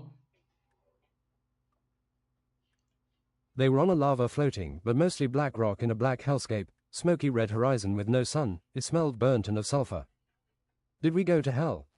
No, why would hell be a plane? They found a party next to a giant French-looking giant gate, or castle looking next to a bridge. Ah, a new recruit, said a hero-looking blonde with golden armor, hair and double chin. Welcome to hell, the lowest level of the elevator. We can't get out, can we? No, well, really, as long as you have a keychain and you're not dead, you can teleport out here at the gates of limbo. Here are the men that knew no justice nor righteousness. They had no mercy and cowardly in adversary, he continued. Even better idea.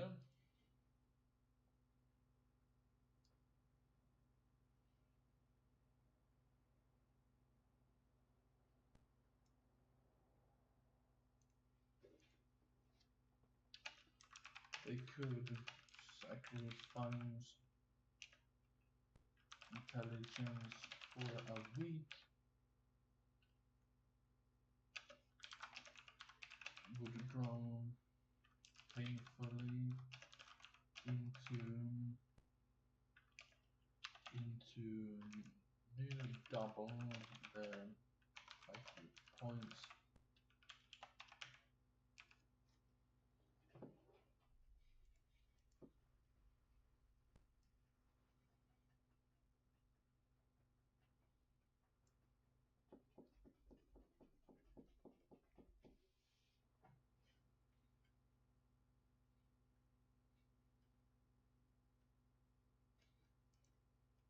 Here are the men that knew no justice nor righteousness. They had no mercy and cowardly in adversary, he continued.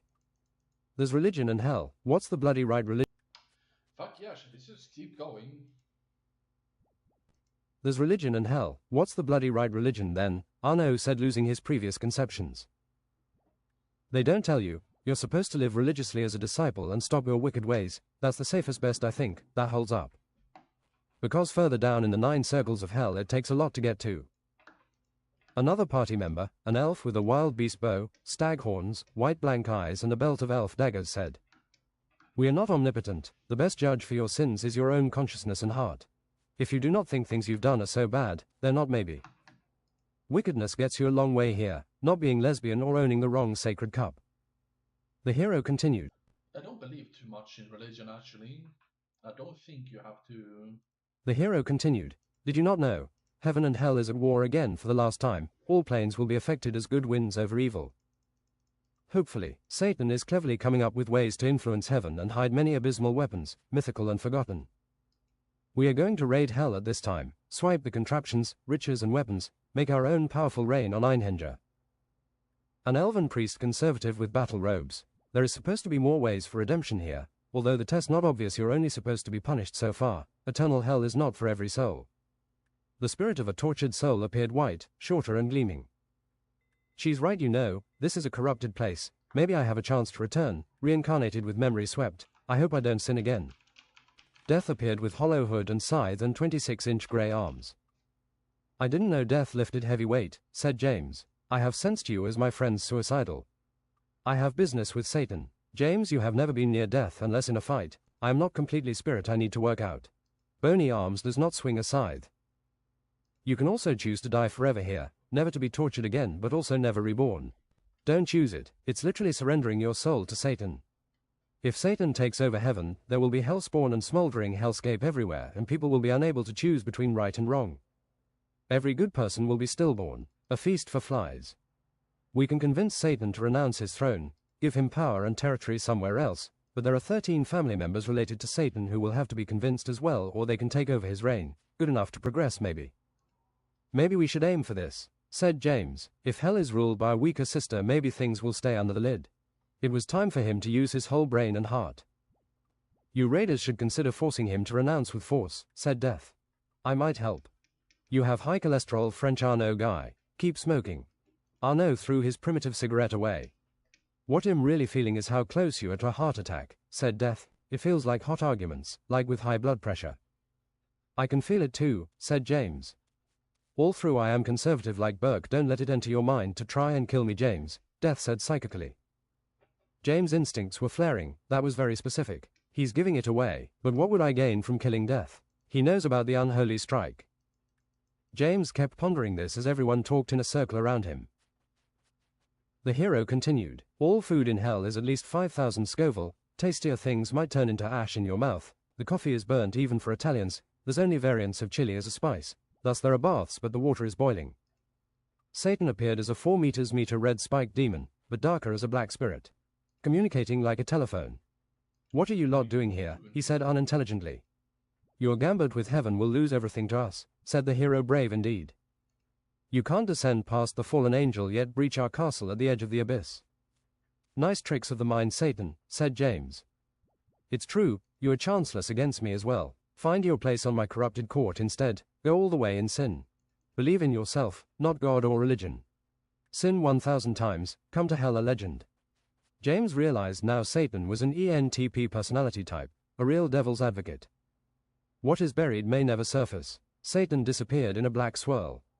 The elf priest said, here in Limbo, the first circle, you can find lots of petty things taken too far, in arguments, bad decisions after lovers leave, suicides and good people making some bad decisions. I feel tired, hungry, hot and thirsty, said Spartacus. You're always hungry and thirsty in hell, said the hero. If you have muscle or fat they will wither. Everything is on a timer for the living. James said, I know what can break a castle siege, black dwarf artillery, I'll be back double quick. I'm not going to sit around waiting, I'll join you, said Arnaud, deciding intelligently in the moment. James came back stocked on food and drink and mana potions. Arnaud pushed 2 black dwarf bombards and scrolls of ushing in more artillery, teleports. I also brought Wizard Yensid. A BUTT magician is never late, Yensid said like a hero, hands on hips, elbows out. I'll slow my metabolism down to stop withering. The party entered the gate and over a 100-meter bridge, true river of fire, around to a giant courtroom. Inside stood a 7-meter giant blind with vertical slits for nose and eyes, gavel in his left hand and sword in the other. Grey and cut flesh, he had smouldering wings. Court session in order. A poor soul stood next to a podium in the middle. Imps were laughing disassociated and pale souls and ghosts sat in the rising seats. Please, I never did anything illegal for my company. I just needed to keep the company alive. So many people depended on me, mortgages, salaries. I do not have eyes, but it allows me to smell your lie. You did illegal laundering for years, paying taxes when you could afford it. You killed Christina Stewart, pushed her into the rails of a train so she would not uncover your smelly corporation. Fourth circle of hell, he said ultimately. What do we have here? A party of alive sinners. I am Ouroboros, the judge into hell. Pray I don't smell your lie. We. 2 murderers here and 2 glutton, Arnaud and James. Ouroboros took a long pause, then said surprisingly nice. Killing people is seriously bad, guys. Who are you to decide if someone lives or dies? Remember not to be cold-hearted. This going to go wrong for you sooner or later. I don't mind waiting. Yes, I will go easy on you as you're alive. Gluttony isn't really the bad unless you deny someone food often or unless you take it into extreme fat and pigsty directions. Bodybuilders are the second biggest gluttons. Did you really think you needed 10.000 calories per day? Look where I got for my sins. I thought I was in the final lap of winning, running away from everything the fastest. I didn't know my savory lies could only take me so far. I know yours through intuition, Ouroboros. If you work in hell it must be punishment enough, said James conversationally. There is still alcohol and haggis pie for my services, he said abruptly. Look, Ouroboros, we want to enter hell alive and cause havoc, abrupt Satan, benefiting heaven. I remember heaven, maybe I can still visit my family someday. My burnt wings are that of a fallen angel, but you want to enter hell willingly. Seriously, hilarious, I will grant you passage thus. I try to get people into hell, you know, anyway, and I'll keep the gates open if you return. If you're alive, you can choose to help souls absolve their sins or punish them. They all lie, but be a good judge. You can't put the wrong man into eternal hell. Here we see the value of true regret. Obviously don't fake regret, understand what you have done, feel the victim's emotion. They went until the elevator of hell, always late and got to floors randomly, gets stuck to fool you and you feel extra awful if you fear elevators. Magically it got wider for the whole party and opened glass windows so they could see souls agonizing. There's so many people here. Into the circle of greed and religious misuse. Priestess, here lies those that did everything wrong and then said in the name of God. In fear, hate and negative religion. 4 generations of crusaders lie here, toiling in work and hate, they died for nothing. Christianity didn't do anything holy in those lands, nor were their sins actually vanquished by the artifacts and priests. Those that killed and tortured homosexuals, zealot and frantic. It was the kings who wrote in the Bible not to love a man, not Jesus. God acknowledges almost every animal species have gay thoughts and urges. Funny how it doesn't produce any children through. End my misery here, said a faint soul and body, and take my amulets of gold. I seek it no longer. Another said similarly, I earned maximum dollar slowly poisoning my city, my people. I look the other way and thus the blood money I cannot spend. You will spend it better. I think God Janus God of wealth will trick us, don't accept any offerings of gold. They came to a boiling gold pit with paths. Here are those who cannot resist shining gold even in hell, who are nothing without capital and power. They will be lost and fall in again. James breathed frost over the gold pit and cut himself some gold ingots. Here's treasure 101, anyone want an ingot? James, said Arnaud, we should carry more on the way back. The hellspawn fight with golden weapons here, said Priestess. Benefits of working on this plane. They saw a red goblin man pour molten gold into the throat of a man, torturing him. He fell on the ground sideways and sounded like an ingot, immovable. Poor soul, saith Priestess. This was one of the greediest religious French men. He absolved sins based on their income, worked to make the Church of France rich, making it materialistic. The goblinman with hooves spoke evil, but true enough. He played powerful like a politician and made laws unreligious. His power grew for power. The poorest simple man can have the most righteous soul. Spartacus went to try and comfort the soul, but he didn't move. They had to cross a swamp that was mostly black and boiling. Boiling arms reached and grabbed them with the force of obsession. Some skeletal and black skeletons. In the middle of the swamp was rocks with veins of flowing gold poured 15 meters high. Gold flowing like blood, I shall return. James. Here the greedy and powerful sit at the top, but with the sinners at the bottom, said Arnaud. It's still the same. Our extra hairy smaller minotaur pondered the swamp, golden armor, pristine jagged sword and silver nosering. A guard you wouldn't want to encounter. James swished with speed technique, fought quickly, parried 3 blows in a row and then cut the minotaur from kidney to shoulder, with his blade. The bull sounded like a demon and went down evil and maybe a hint of privilege. This is full gold armor, thanks Circle of Greed, let's keep this. James. I'll make this look good. Arnaud put on the oversized gear and made his black suit more open.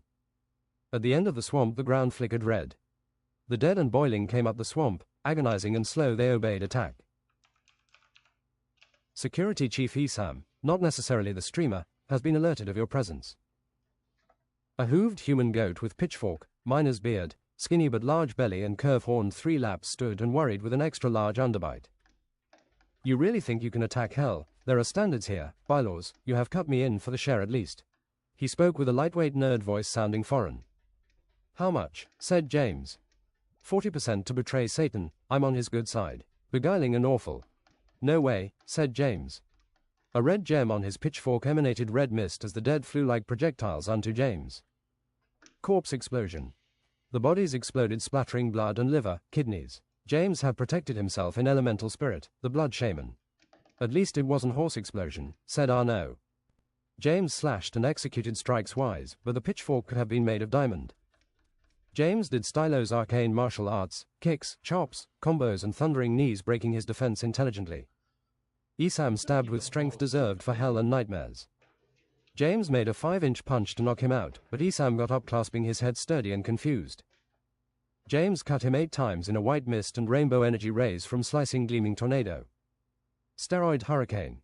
Esam got critically hit and his eyes whitened finally. He fell to the floor painted in blood. Yensid froze the swamp ledges masterfully and farted an ice spear into a coming green undead. Okay, that's it, let's go. A pitchfork was thrown into the back of James. It hurt like a gym machine breaking. The security of Esam doesn't give up that easily. Bloodied Esam conjured another pitchfork with black magic and 2 beside him attacking next to him. Brilliantly Esam deflected a colossus hit from James, then another to the left. Esam tanked the hits like he was a superhuman. They clashed like giants until James went. The difference is too big, goodbye, go down giant. Antlers of Sedating rosehip and finite lifespan.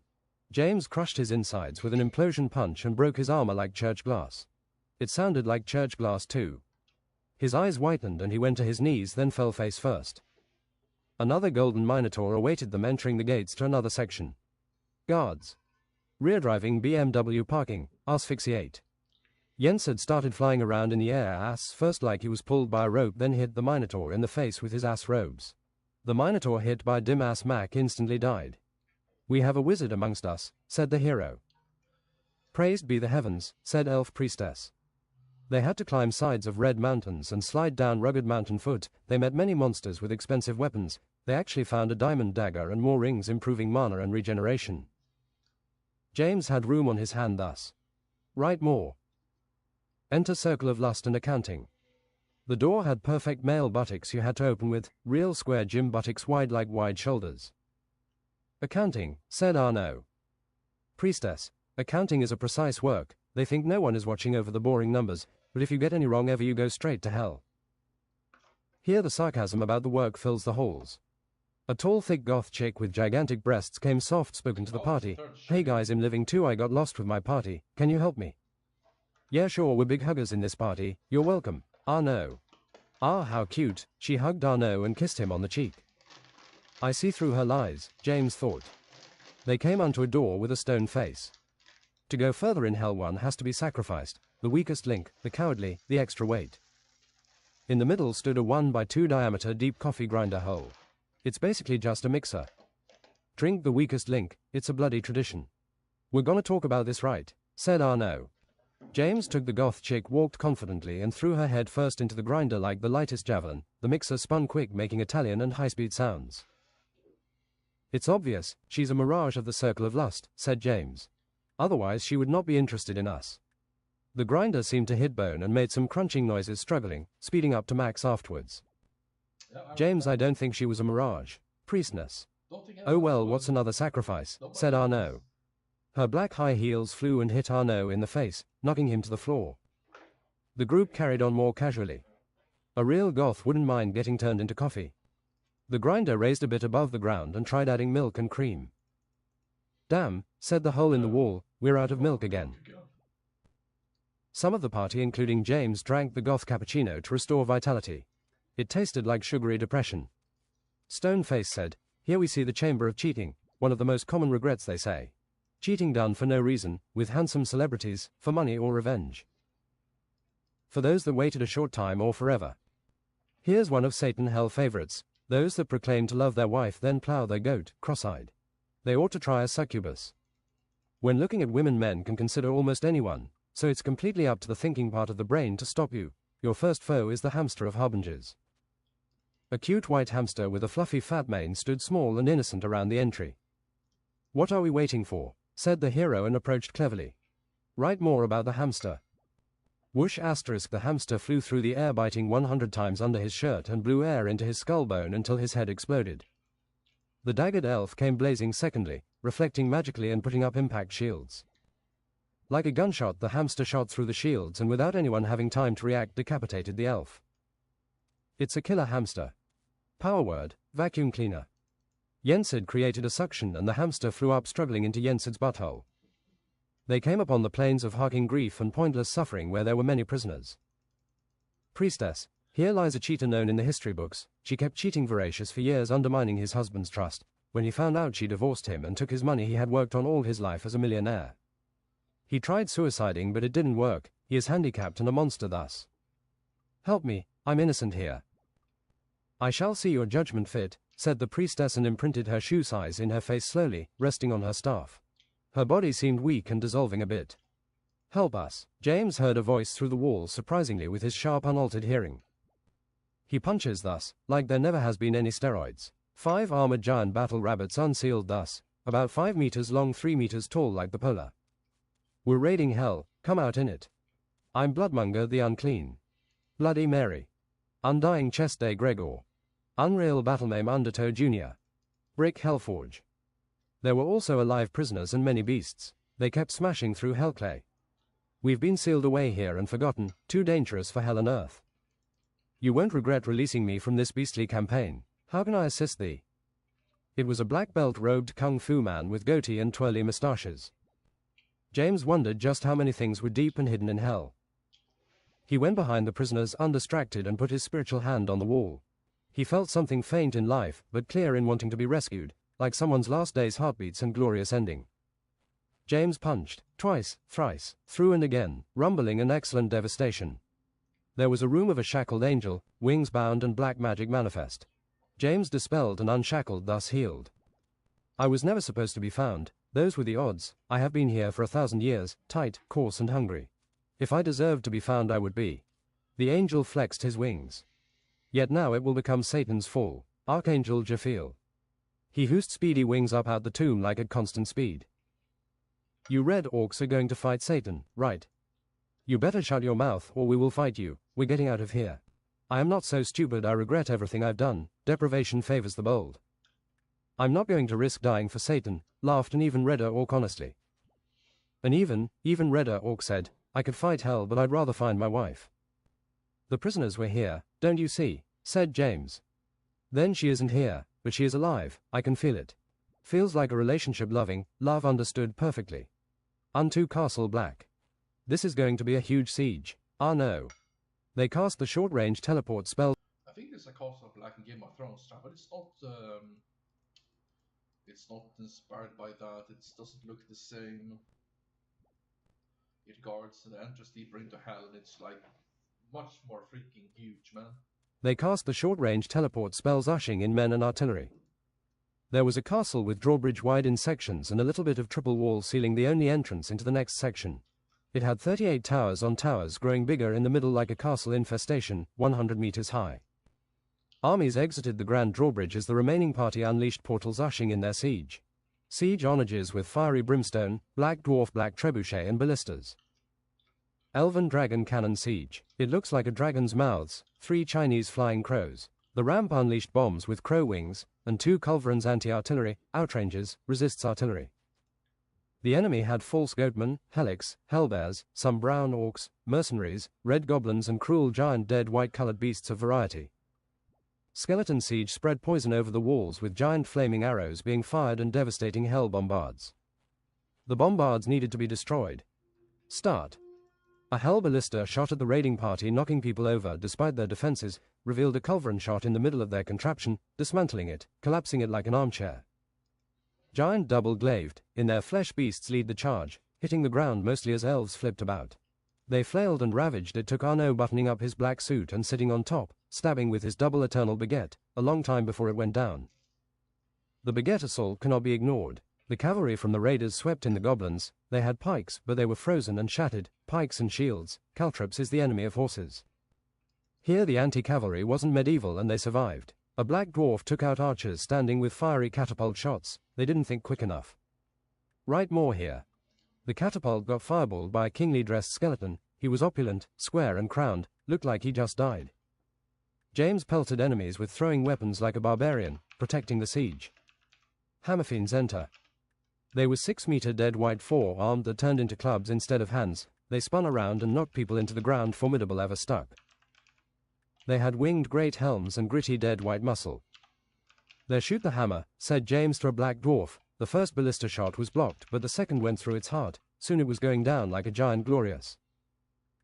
Yensard was putting everything on fire. With Armageddon going down and a hurricane of fire around him, they died, melted, perished. The hammer fiends smashed through and knocked back randomly. It was ridiculous to fight like someone with 36 swords. The freed angel made work on the bigger enemies, knocking with his 2 holy maces. He hit like he known impact magic and with a god's strength. Weapons missed his holy aura and time seems to move differently as the impact of the maces were like powerful like a cannon. James thought the armies of hell were formidable. Lots of swords were parried as James fought skirmish. His golem arm and huge shoulder plate blocked, knocked people out and outranged weapons.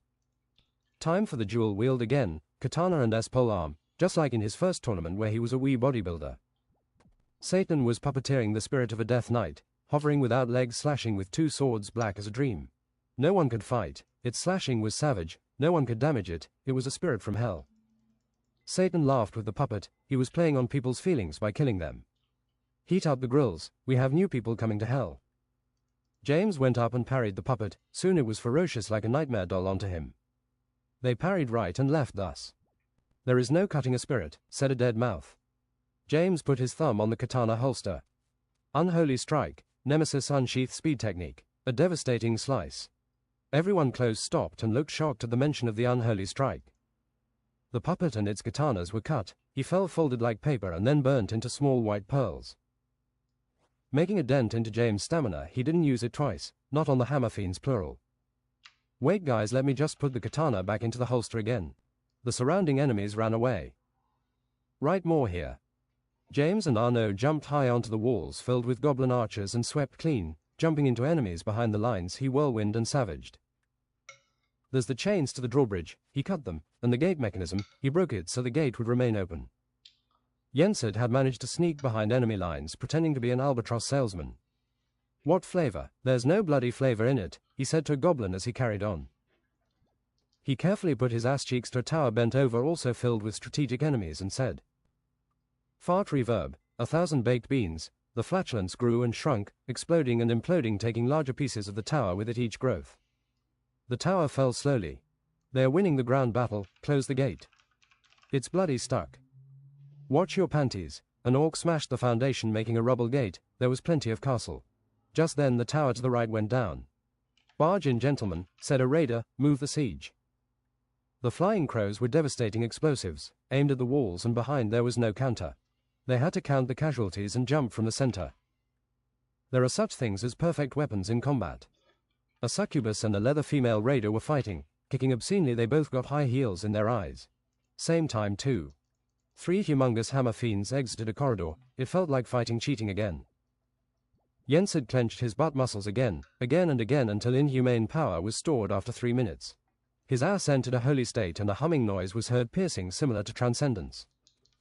He still had the hamster as ammunition. He wasn't going to keep it. The movie effects would be slow motion and black and white as Jensud shot the hamster out of his ass like a railgun and critically pierced the 3 hammer fiends, going diagonally through the sides of their bodies. They fell slowly, giantly, arm above and back first and forwards. There was so much power being exerted, it was like the shot of man impressing the gods. The raiders cheered ready to steal. The raiders had Natalie Selenium, which liked to just run around and tase people in the neck. A dwarven Tazatech. Arnaud drank a potion of ridiculous sports. The French would do better, and his baguette formed into a longer baseball bat shape. With speed and godly power, thus he went from enemy to enemy, knocking him out and far away in home runs. The smack asterisk and distance was something to cheer, we felt as a sports fan. From above you could see enemies being knocked away, but you could maybe not source it to Arnaud. When facing bigger enemies he hit them in the knees. He came upon the baddest hammer fiend and smashed his kneecap like a French wineglass. Then the fiend got hit in the eye by a ballista. Arnaud smashed the fiend's skull like he was aiming to win a series with steroids, but it still got up tough and dumb and started spinning. James powered up his fire fingers for plasma. An undead figured out what he was doing and proclaimed, fire resistance, expert fire immunity. James threw one of his bombs, removing 40% and whatever afro hair the undead still had. I'm getting something spiritual. It's about the second time, it's a special time I guess, where somebody read the introduction, or I read it for them, and said that James had arms like trees and square buttocks, and he was, this is so fucking dumb. It's a character description, am I right?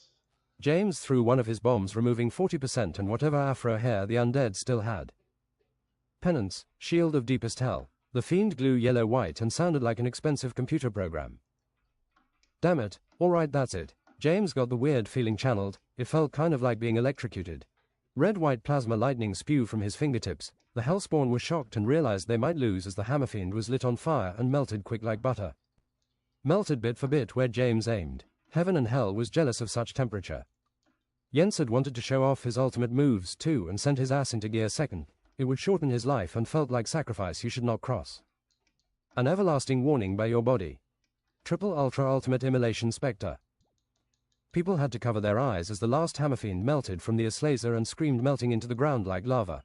It was not farting made for mortal eyes, it was just one vowel. You could look, but it does not mean you would understand. Wow, that was fart displacement, said James. Retreat deeper into the castle, were breached. Red Orc. Retreat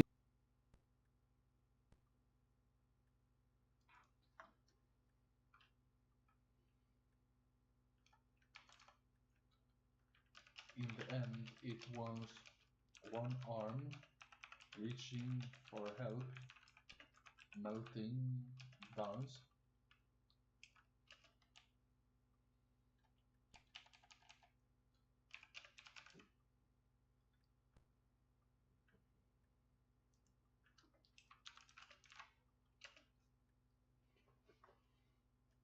retreat deeper into the castle, were breached. Red Orc. As an emergency gate dropped from above, the castle was reinforced by spells and visible shields. They regrouped and could not go any further. Use the siege, bellowed a raider. 2 trebuchets loaded with magical ammunition 60 seconds later swung giant. Slowly it traveled in the air, hungry until it smashed through, above the gate, then exploded everything in blue nitroglycerin. Revealed, Satan has summoned another spirit. Satan used the power of Baron Samedi, sooty and black. He had a terrible couch-looking suit and top hat with a snake. He sat upon a giant coffin with member of silver souls. Don't go into the soul coffin, you will die and never be reincarnated. Raider. Come, into my coffin. Samedi created an incredible suction, drawing everyone off their feet and towards. Closest was Demolition Man Black Mark. No, Mark, I won't let you go, said a half-blind assassin from the high heels. She threw herself in and melted into soul smoke and became one with the silver souls. Aha, let me crank and restart my coffin of endless circus.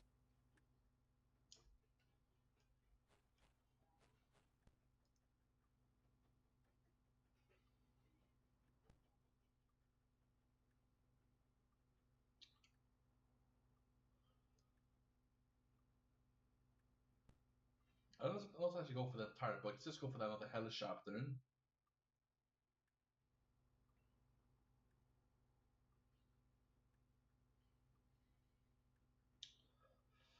I thought to end the book, gonna fight Satan in the end.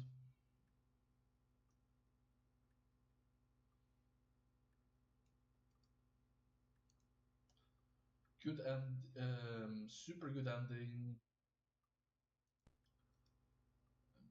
Yeah, I can say that. This was very, very good. You know, it's so good. I should have ended the book there.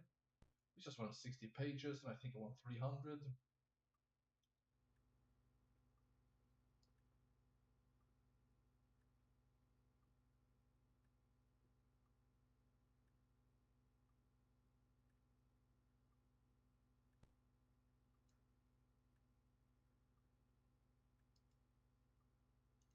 Aha, let me crank and restart my coffin of endless circus.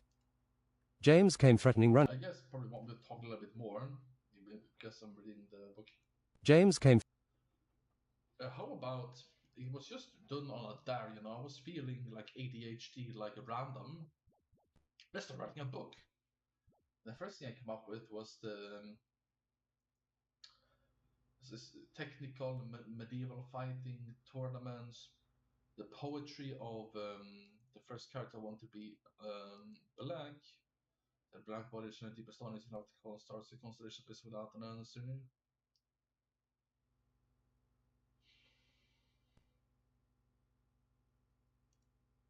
James came threatening running, ready to strike Nemesis proud. Samedi cut him with whirlwind fate spikes designed to nail your soul to the floor. It was expected to stop him, but James powered through the pain heralike. Enjoy the view, said Satan laughing as the spirit went up in smoke, turned into pollution. You need another user of the Nemesis Unholy Unsheath, said a powerful sounding voice, wise and legendary. There, chained all 4 limbs in different positions on a spinning black stone wheel nailed, was God Nemesis.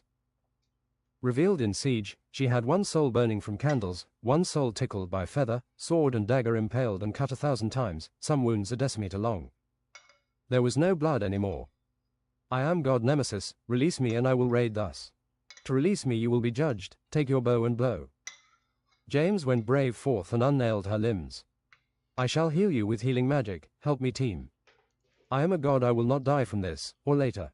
She held a sword symmetrical red and black now. The guard went down and protected her hand at 6 fancy instances. It looked like a Nemesis kind of sword.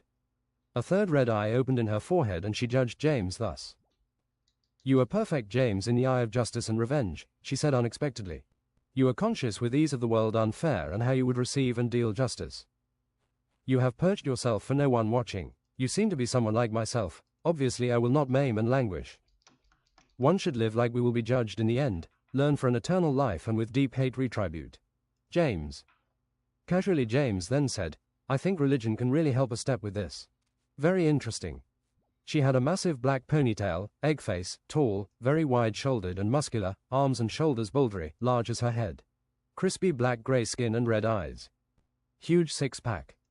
I am not just as blind, I am just colorblind. They spent some time regenerating her wounds, her spirit grew as her aura. Satan will make no more black spirits, she intends to cut. As a god, don't you have to respect Satan and his role? Ah no. Spitefully she said, no, I don't have to, my reign is not limited much like other gods like that. Her large lips were grey six-cornered stone.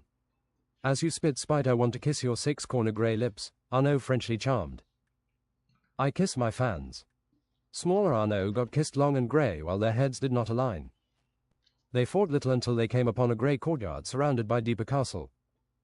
A giant ultra-muscular humanoid-looking vulture stood arching on one leg.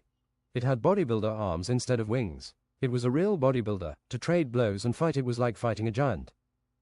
It bit Arnaud and slapped James. Many clung and fought the vulture at once, but it was until it started doing lightning impact magic they were really in trouble. James charged his impact fist going forward. The vulture met James for the blow fist against fist, but James was an absolute unit. It was a powerful blow both ways, but James broke every arm bone of the vulture. It shrieked after the fists had collided with the same speed. With one limp arm it still defended, then saw an opportunity to go for James again. The vulture arm shone with lightning. James dodged. He did a steroid hurricane cutting with the katana, slicing 6 times. And bloody it was. The vulture's eyes whitened and it fell on its back finally.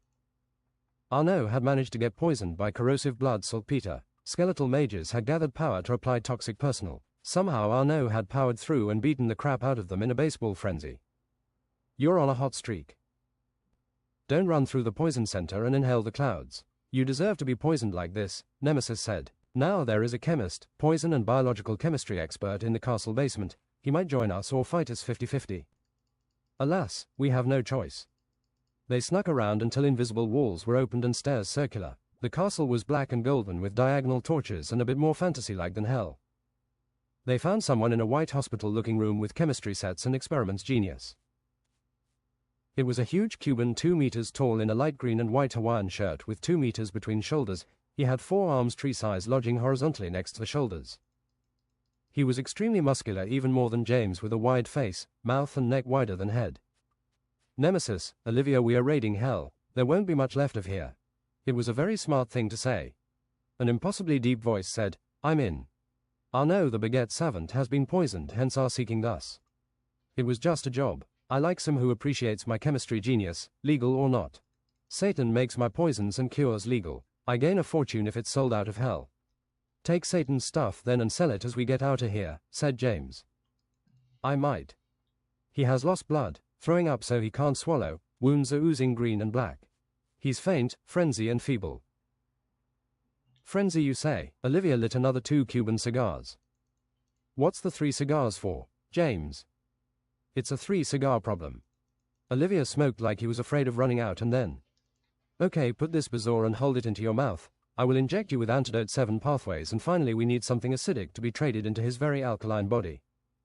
Milk will do. He went and got some milk. He spoke like a scientist and an expert, but also like a meat-headed bodybuilder who learned this to increase his pump. His speaking expertly was menacing, just like he was sounding like threatening you. It was curious indeed how all this fitted into his brain. It was deep like an autistic musician could fit into. 10 minutes later. You can thank me by remembering my chemistry. There is only one like me. I think he needs a cigar. Olivia. I'm getting better at writing. Why am I pausing? I'm getting better at writing as I go along. Some things are easy.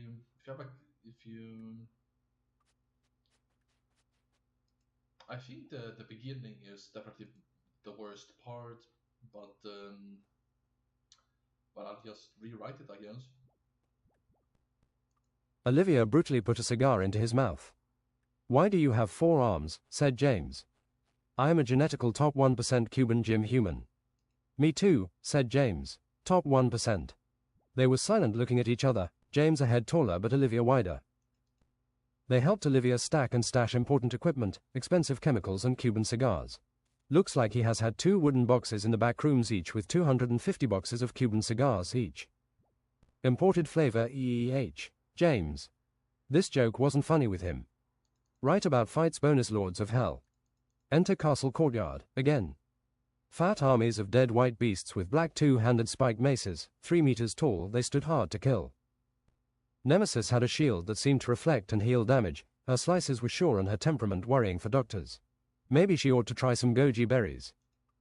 Nothing touched Nemesis, she took their heads like an invincible plague. Something similar could be said for the Angel. The Angel had some ground speed using his wings and fought like he hadn't been weakened or imprisoned. New demons spawned hulky and ugly, crawling up on the walls and up the bridges. They used every weapon and seemed intelligent in evil. "There's a hidden tech in hell," said a raider. They had a winged fat imp shooting bombs with advanced technology. "That's the wings of Leonardo da Vinci. Red, white and grey metallic feathers makes you hover through, not fly." James jumped up 4 meters behind him and carried the imp to the ground with his weight. Then Olivia grabbed him and killed him with one punch. Smash. James put on the wings and they obeyed smartly. Nemesis cut through the last of the horde with an unholy strike. "One of the unholy strikes requires wings," said Nemesis seriously. "No wonder only one has ever known all of them," Arno commented in the distance. "As long as I have magical stamina I can use fire, rocket, feet, drains my stamina fairly like swimming." Symphony of a Dying Star is the unholy strike of the airborne. You gather enough speed and distance to become something else, something floating seemingly spiritually in unimaginable speed, maybe because the spiritual can't keep up and becomes a blur. When you reach speeds you thought were impossible for a third time, and a certain song being played by mental cruelty can be heard in the faint distance, their fates will change. When you know, aim and hit your targets and destruction will be unleashed like eternal stars colliding in the destruction of everything physical and spiritual. I will remember all of this. I have a mind and presence for combat like an animal. Upward James went with fire feet for targets and practice. I got to practice mana limits for this so I can break the speeds. Mr. Olivia grabbed a grey dead obesity and jumped instantly 15 meters into the air. He landed on the beast's head backwards and it exploded like C4.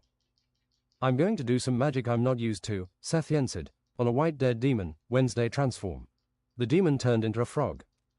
"Put it into a cannon." James picked it up. "Aye wee lad," a black dwarf agreed. They shot the frog into a darkness elemental, just an explosion of guts and blood. It shifted through darkness and the void, but blind it got cut by Nemesis from behind savagely. James thought in the air an impact punch is just a punch. If I defy gravity and speed and punch moving my arm while flying, I need to keep it straight. James flew in a circle up and down, gathering speed with G-forces silly to calculate. The fattest 8-meter dead white mace demon knew he was tough. Futile were their punches. Why would these enemies be any different? With God halls granting epic music, James came down devastating, both fists forward. Arno felt too like singing as the destruction of the fattest was the fastest. James slammed down like a lord of space and speed. There was no getting up and there was nothing left. This was not the unholy strike through. From debris and fleeing enemies, James exclaimed, "Look, I kept my arms straight, getting there." Olivia was the only one that understood. You can keep your arm down and fist to the side of your shoulder too. Your arms won't have to move, just stay still with velocity. Then I have to tank the impact with my arm, like resisting steel. Shoulder tendons are weak, the shoulder isn't straightly melted upon my spine. You're still tanking the same thing with your arms straight. Triceps. Satan's head popped up to mock. Mock not, there is no castle. Nemesis. You think what I have in the depths of the circles is pink chewing gum. Be disheartened, be gloomy. I have all your loved ones and the fate of a realm at my mercy. Do you think I can hurt you like this? Said Nemesis. Satan's head popped off in smoke as Nemesis tried to cut Nemesis. Great-grandfather Shelby, proclaimed James. I will not fight with you. I am useless of fighting at this level anyway. He looked well dressed in black-grey armless. I saw the cool Peaky Blinders character in. I will not fight with you. I am useless of fighting at this level anyway. He looked well dressed in black-grey armless suit, stripes with handkerchief and golden watch, grey cap and shining grey shoes. Wait, you're in hell, James realized secondly. How did you get here? I am guard over the potions and ammunitions room. I come from Circle 2 actually. I find it hard to believe you did anything to deserve hell. Crime. Did your grandmother ever tell you which gang I was in? In Birmingham, the Peaky Blinders. I organized racketeering and robbery. I didn't care for hurting people though. My heart wasn't always in crime, but one thing led to another. Sometimes you have to whack people just to maintain things. The things I did to escape justice, in defense, in survival. Yet I ended up here. Think I paid enough in labor and forgiveness and boiling torture. I heard you were a different man. There isn't much to choose from in Birmingham. Is it still a shithole? So the people say, especially those in Birmingham. Amen. Shelby lit a cigarette. Nice to meet you again. Most of the time I was just a child buzzing about exciting things. You meant a lot to me, everything seemed to be going right. Until my passing, too much whiskey, no sleep and excitement combined with an old heart. Alcohol as a poison can kill you even now when combined with the wrong things. If you have low cholesterol you tend to survive a heart attack. I did the bloody things right, but now Satan won't let me leave, only lets a few people off randomly for show it seems. Another deed. Here's the key to the potions and ammunition room. Sell the bloody gold bullets, there's no monsters there. Lit a fire and blow the place up. Shelby left coolly with his hands in his suit pants. I'm sorry if it's a lot of book chat. I'm just feeling grindy, you know. I wanted to, felt good with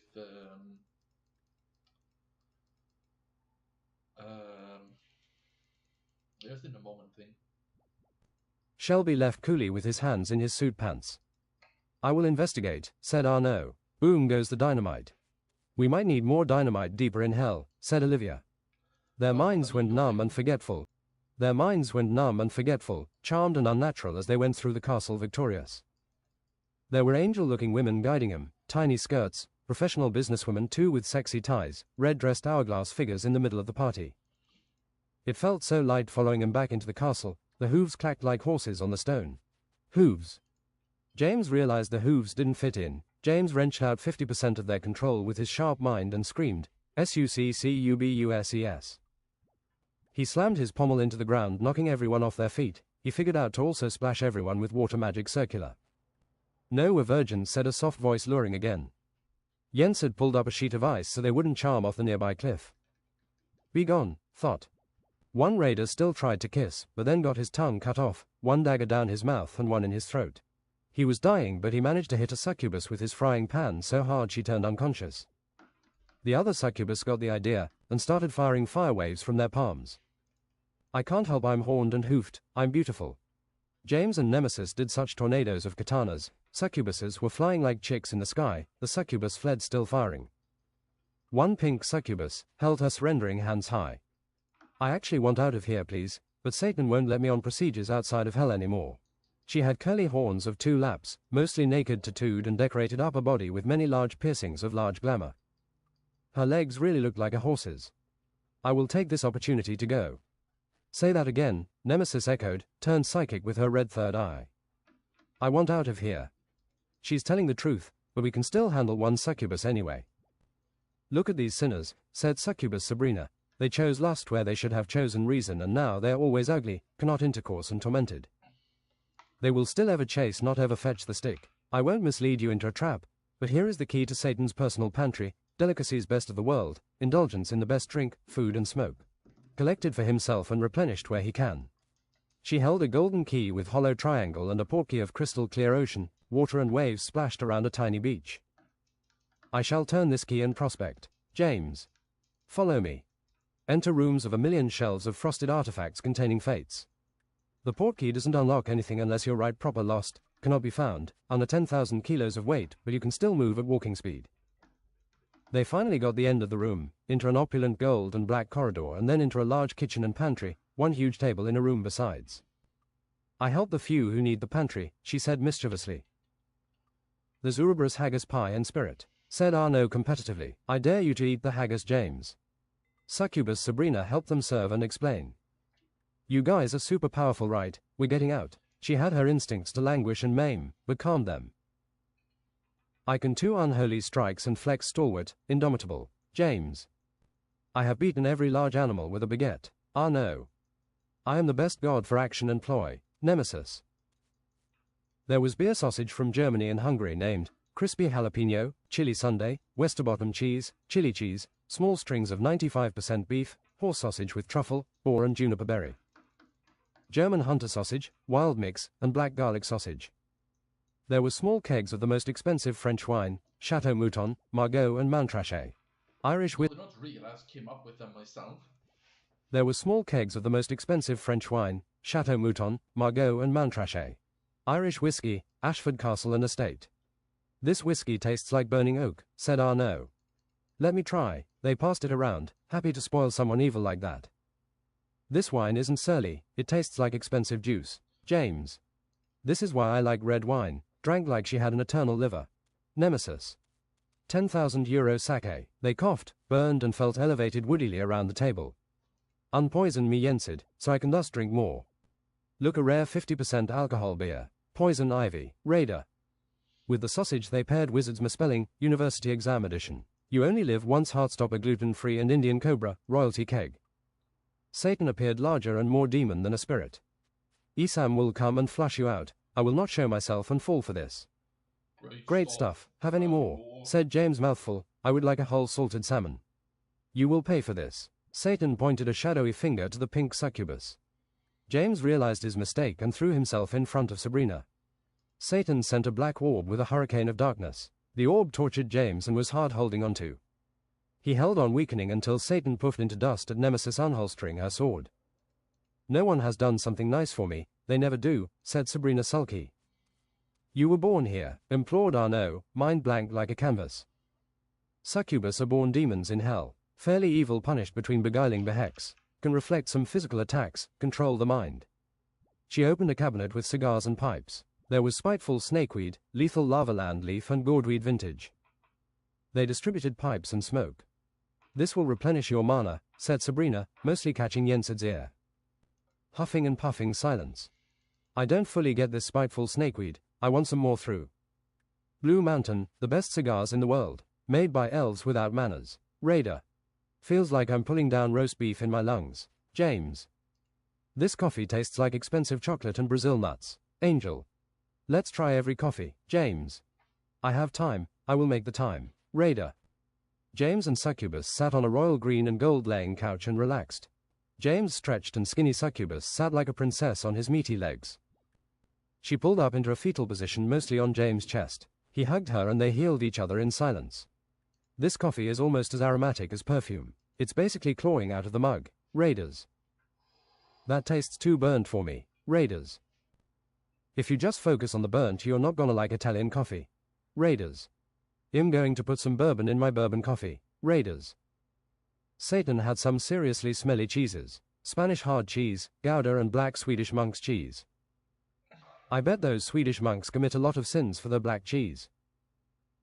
James felt truly happy as he tried every cheese. Free exquisite cheese, thus he tried haggis with sprinkling cheese. Earthy flavors can be pristine. They have baguette, Arnaud, said James like he whispered a secret language. I don't like just baguettes, exquisite cheese tastes more expensive on baguettes. Give me some eggs, procured ham, or beef patties. Beef doesn't taste that much. How do you solve this problem, culinary, Arnaud? It still has its place, it's unique. Arnaud hoped this would be enough explanation. Most of them skip the vodka, bourbon and high-spirited drinks. The Cuban taste is the flavors of the sea. In a kitchen I feel... I mean, we got 95 agility pretty much. Suddenly, I feel like it's suddenly there. Fuck yeah. The Cuban taste is the flavors of the sea. In a kitchen I feel like a mother, don't tell anyone. Olivier enjoyed himself in too small equipment. Soon he had made a lobster, langoustine, king crab paella with shallots. King-size serving. This lobster is good. Obviously. Try it with some blue cheese. EHUEG, Arnaud. No one liked the blue Stilton, expensive as it was. They passed it around like a trial. Drunk Arnaud and raiders started fighting with baguettes. Bring it here, I'll show them in it. Sac a bleu pain au chocolat, c'est la vie, fromage mountain. No one could beat his baguette power, although shaky and insane. Arnaud and a raider put saucepans on their heads, intimidated in a circle, and then rammed each other as hard as possible. Your baguette has reached its length, the time is up, said a mercenary raider. YEARG, they ran like rams and collided shoulder to shoulder, both forgot to time the swing. On the floor the raider laid, comfortable in alcohol percent. Get up, I'm not done with you. They charged again. Clash. Arnaud had cut through his opponent's baguette and his shirt. The mercenary bobber Sven fell white-eyed down on his knees. There is no victory against Felix Arnaud Sauvage. Mr. Forearms Olivier legendarily picked up the last baguette silently. I'll just say your baguette arrogance will be your undoing, his impossibly deep voice said. Arnaud combed his hair, both took a double grip on the baguettes. ARGH, they sped like jousting horses. It sounded like two metal beams being hit as Arnaud and Olivia crossed baguettes. Both were covered in fighting spirit, absolute unit. Olivia was stronger, but Arnaud had the silver offensive absolute unit technique. Baguettes shaked under the pressure as they used their powers. Power baguette. Cuban beggar, low man's lyric. The clashing brought spheres of power. It knocked both of them to the opposite ends of the room on their asses eventually. Arnaud was confident, focused and got up relentlessly. Paris baguette. Mr. Olivia flexed absolutely unit, chest hair indomitable triple outlift. Arnaud missed his target through being swept by drunk winds out the window. Wow, someone got up on the wrong side of the bed today. Raider. Yeah, should have closed the window. James. More games, people. Bet on who do you think will arm wrestle. Me and Olivia, said James. Arnaud jumped into the window back. I bet 1 silver ingot. They bet evenly between them. Olivia was wider and had more muscle. Olivia drank a safety grog, swallowed like he was parched in his throat a murderer. Go. In 5 seconds they upped the power even more, both seats broke, table got dense and the arms swung to Olivia's favor. He was strong like a bear, good, rare ancient strength. But James had better technique. With a finger on the table he pulled his upper body to the left and backwards. Olivia seemed unbalanced and he slammed his hand into the table, having his fist close to his chest, bending over. I understand your technique, Olivia said analyzingly. Guys, you are gonna be drunk and hangover forever. No more. You get impaired because of what the alcohol does to your vascular organs. Take this Olivia grog fix. He picked up some jars with pills. Everyone gathered around. Look what I found, said Arnaud. Finest Spanish Turin nougat. I don't like the soft Turin, it tastes like oversweet. I think this one will be perfect, James. The Turin went fast. They tried nougat with almonds, walnuts, cashews, dried berries and whiskey. You know this is worth a lot, even if it doesn't sell as much as gold, said James with a kind of sorrow in this voice. I shall stash it next to the gold. Raid the pantry, raiders. You're worth a lot in my book for this, horned lassie, said James. You showed us food. James' voice was loving and mesmerized, looking in the distance. I wanted to taste these things out of reach too, said the succubus cutely. She kissed him long on the cheek. I just hope we don't face the clown. Enter labyrinth of generous agony. We're still in the circle of lust, gentlemen, said James intelligently. So what is going to happen? We're going to be drawn towards agony and danger through lust. At 5 entrances into the labyrinth stood 20 succubus. Greeting, gentlemen, said a gorgeous half-demon. Welcome to the labyrinth. You can see minus the Minotaur, of course. He might have some relatives. Take some of us with you to guide you through the right way. Sabrina whispered sexily to James. I don't think we can trust a single one. It's not about using their knowledge. Follow me, I know bits and pieces. James went to the least attractive succubus. What do you say? With speech impediment she said, furthest right. Many succubus seemed interested in following them, like with obsessive movement. Do you know what might fare in that tunnel? They said. Jens had made an ice wall and they slid down and away from them. They came upon 3 ways, one looking swampy, one thorny and one blazing. The thorny one only hurts you a little bit. Take that one, said Sabrina. Is it the right way? Said a raider with a Viking beard. Most of them crossed paths again in the middle. The raiders changed armor and used spells against the thorny hedges. I'll jump and see our route, said Arnaud. He jumped and hit a magical roof enough to break his neck. That's not gonna work, and don't disrespect the gardener of all these hedges. James used his psychic powers to sense, plotting succubus behind them and hot and cold routes ahead. Now what way? Some succubus flew and landed next to them. They were looking angel-like, dreamy of your consciousness. Take these 2 routes, both are fine. Come this way and we might include you in our sexy maximum mattress. The party was getting afflicted and lightheaded. Pink succubus Seth. It's true there might be some sexy time, but they will execute you in a cannon afterwards. Back off, said James, we know your mirage. Do you think we're going to break theatrics? One said honestly. You have a betrayer amongst your ranks, how ironic. Once again James' words made people directly attack Sabrina. Arnaud deflected immolation strikes and magic with his baguette Kitta shield. James stomped the ground with impact magic, pulling the succubus off their feet. Jens had froze them with butt magic thus. 1,000 refrigerators filled with cerveza crystal. I don't remember this well, said Sabrina. Stay thorny maybe. And so they did. They found a burning soul, Alexandria. This is a soul that did everything right in her religion and ways of living, but she wanted someone else. She cheated on whom she knew could be turned. She never had control over her lust. You can join our raid and maybe we can find a way out for you. Let me guess, Satan won't let you out. I cannot stop my longing, I think. I am hopeless, but now I am grey and clay-colored, a zombie of weakness. Yeah, this isn't worthy of hell, said Arnaud. We shall heal you. Of course you can control yourself, said James. Some people think they can't. Look, press this lightning rod, it will zap you to your senses whenever you need it. Can you punish yourself when you need to? Of course, she said solemnly. Then you can control yourself. Punishment looked easy for you.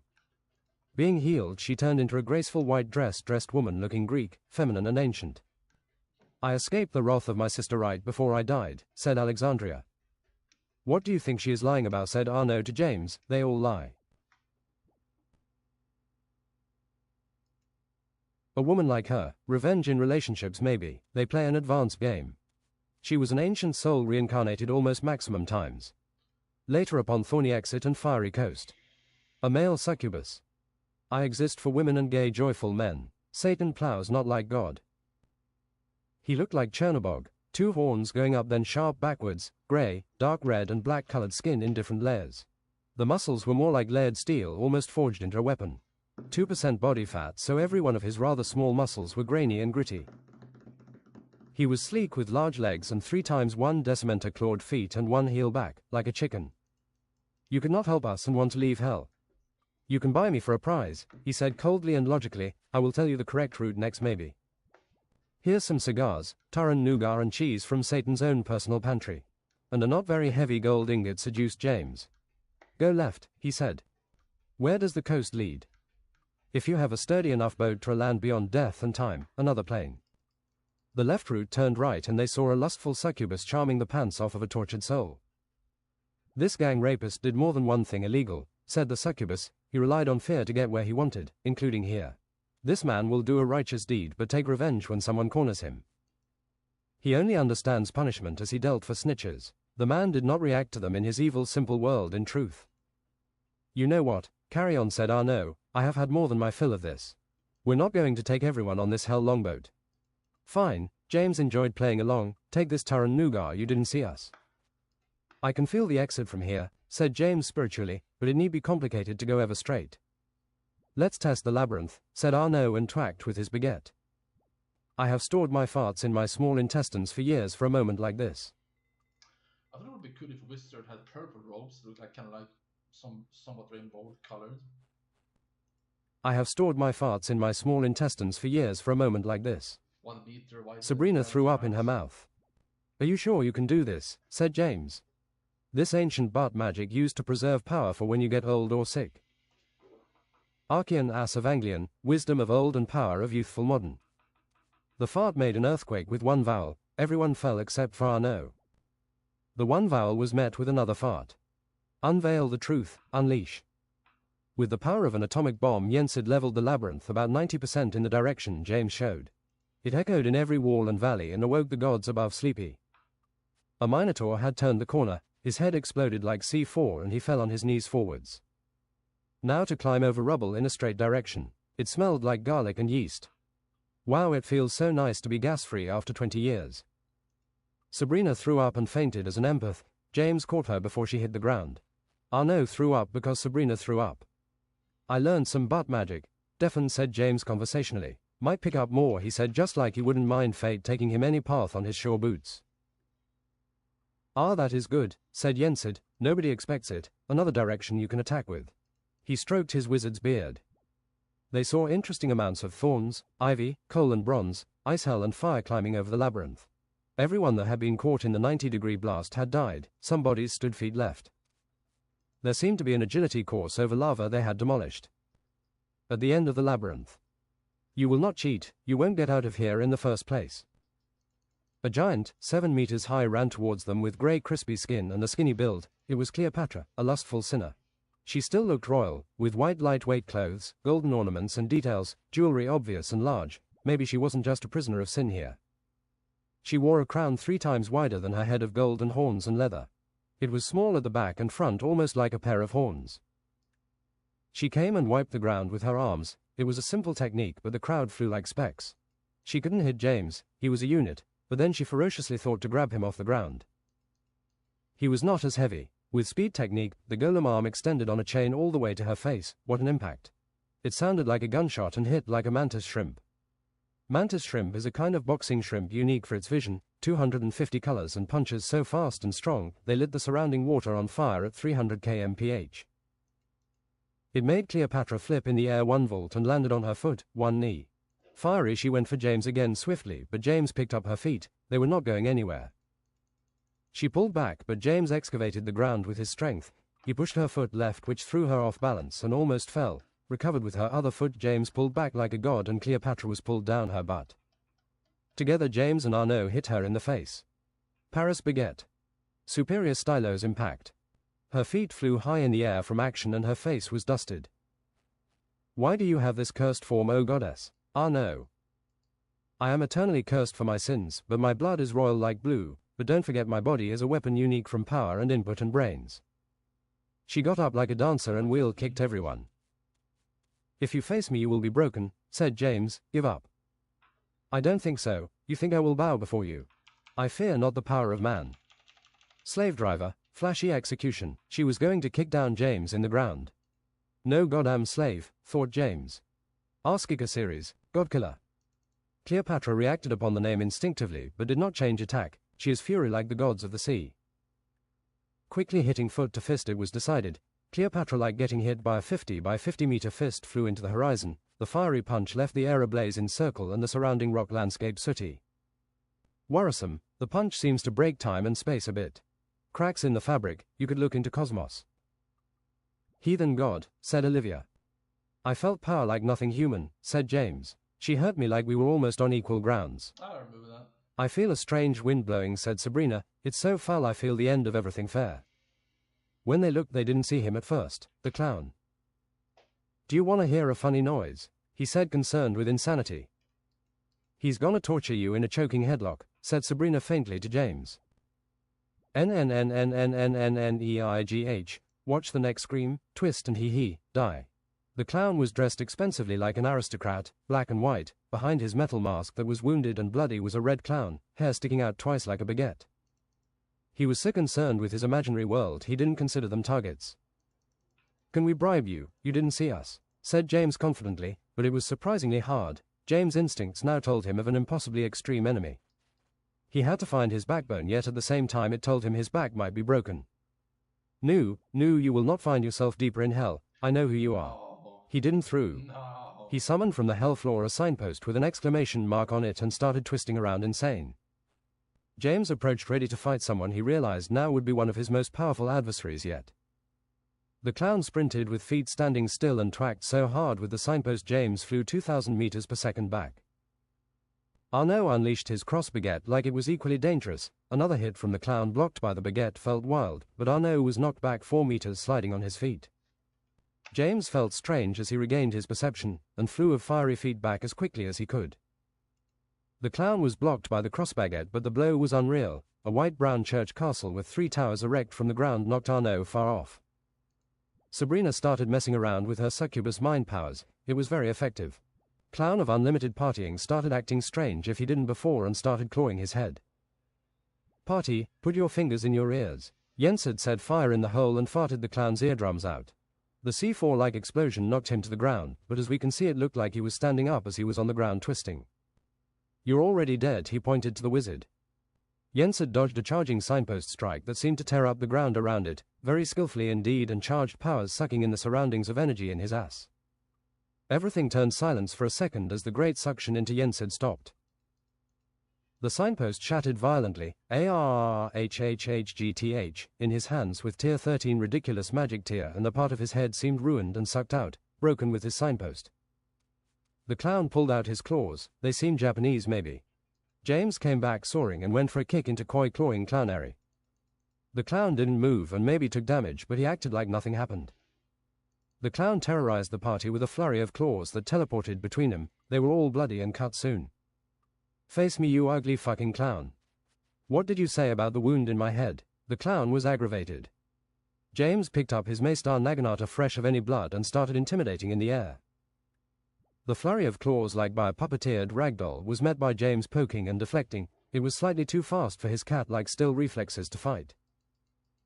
Absolute unit, chest of Arnold Schwarzenegger. James turned Onyx black for 2 seconds as the clown clawed his chest, then went, Arabesque lightweight punch. The punch clearly made a deafening impact for a second as the clown just tanked the attack. He lost his voice and gagged, spitting blood on one knee. Half his armor was smashed and revealed blackness. The clown took his time recovering from the punch, but then unfortunately started twitching and doing erratic bending of body parts. James' instincts flared. Like the howl of the insane moon, his enemy was several times stronger and more erratic now. RAARGH, the clown had summoned a hell train and had ran over James faster than he could react. Tears in the fabric of time and space-time revealed cosmos. James flexed. Absolute unit, crystalline ignotus. As the train came again, James blocked Indomitable and then countered through the train. Like the punch had spear reach, he punched through with almost unlimited power and the clown. The clown laid on the ground unconscious. How do we destroy an enemy like this? Said Arno. With explosives. They loaded him full with dynamite and went 50 meters away before exploding. The weakened clown split mostly head from torso and laid across the hellscape. He defied death until he realized and admitted he was dead himself. Down into Circle 5. Treachery, betrayal and murder, violence on weekdays, home theater systems. This is the place you know for people who buy the most expensive video, audio systems and only... For people before. This is the place you know for people who buy the most expensive video, audio systems and only watch football.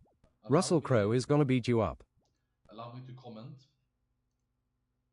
This is the place you know for people who buy the most expensive video, audio systems and only watch football. Russell Crowe is gonna beat you up.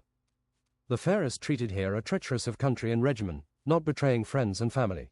For those thrones were just a game and politics just a way to murder.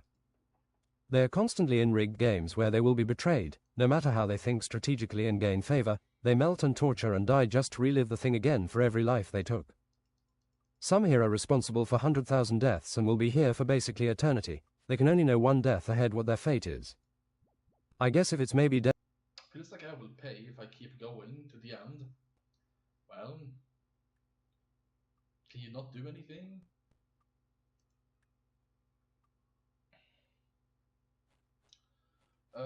Let me think. I'm not a bad guy. Don't you want to see the end?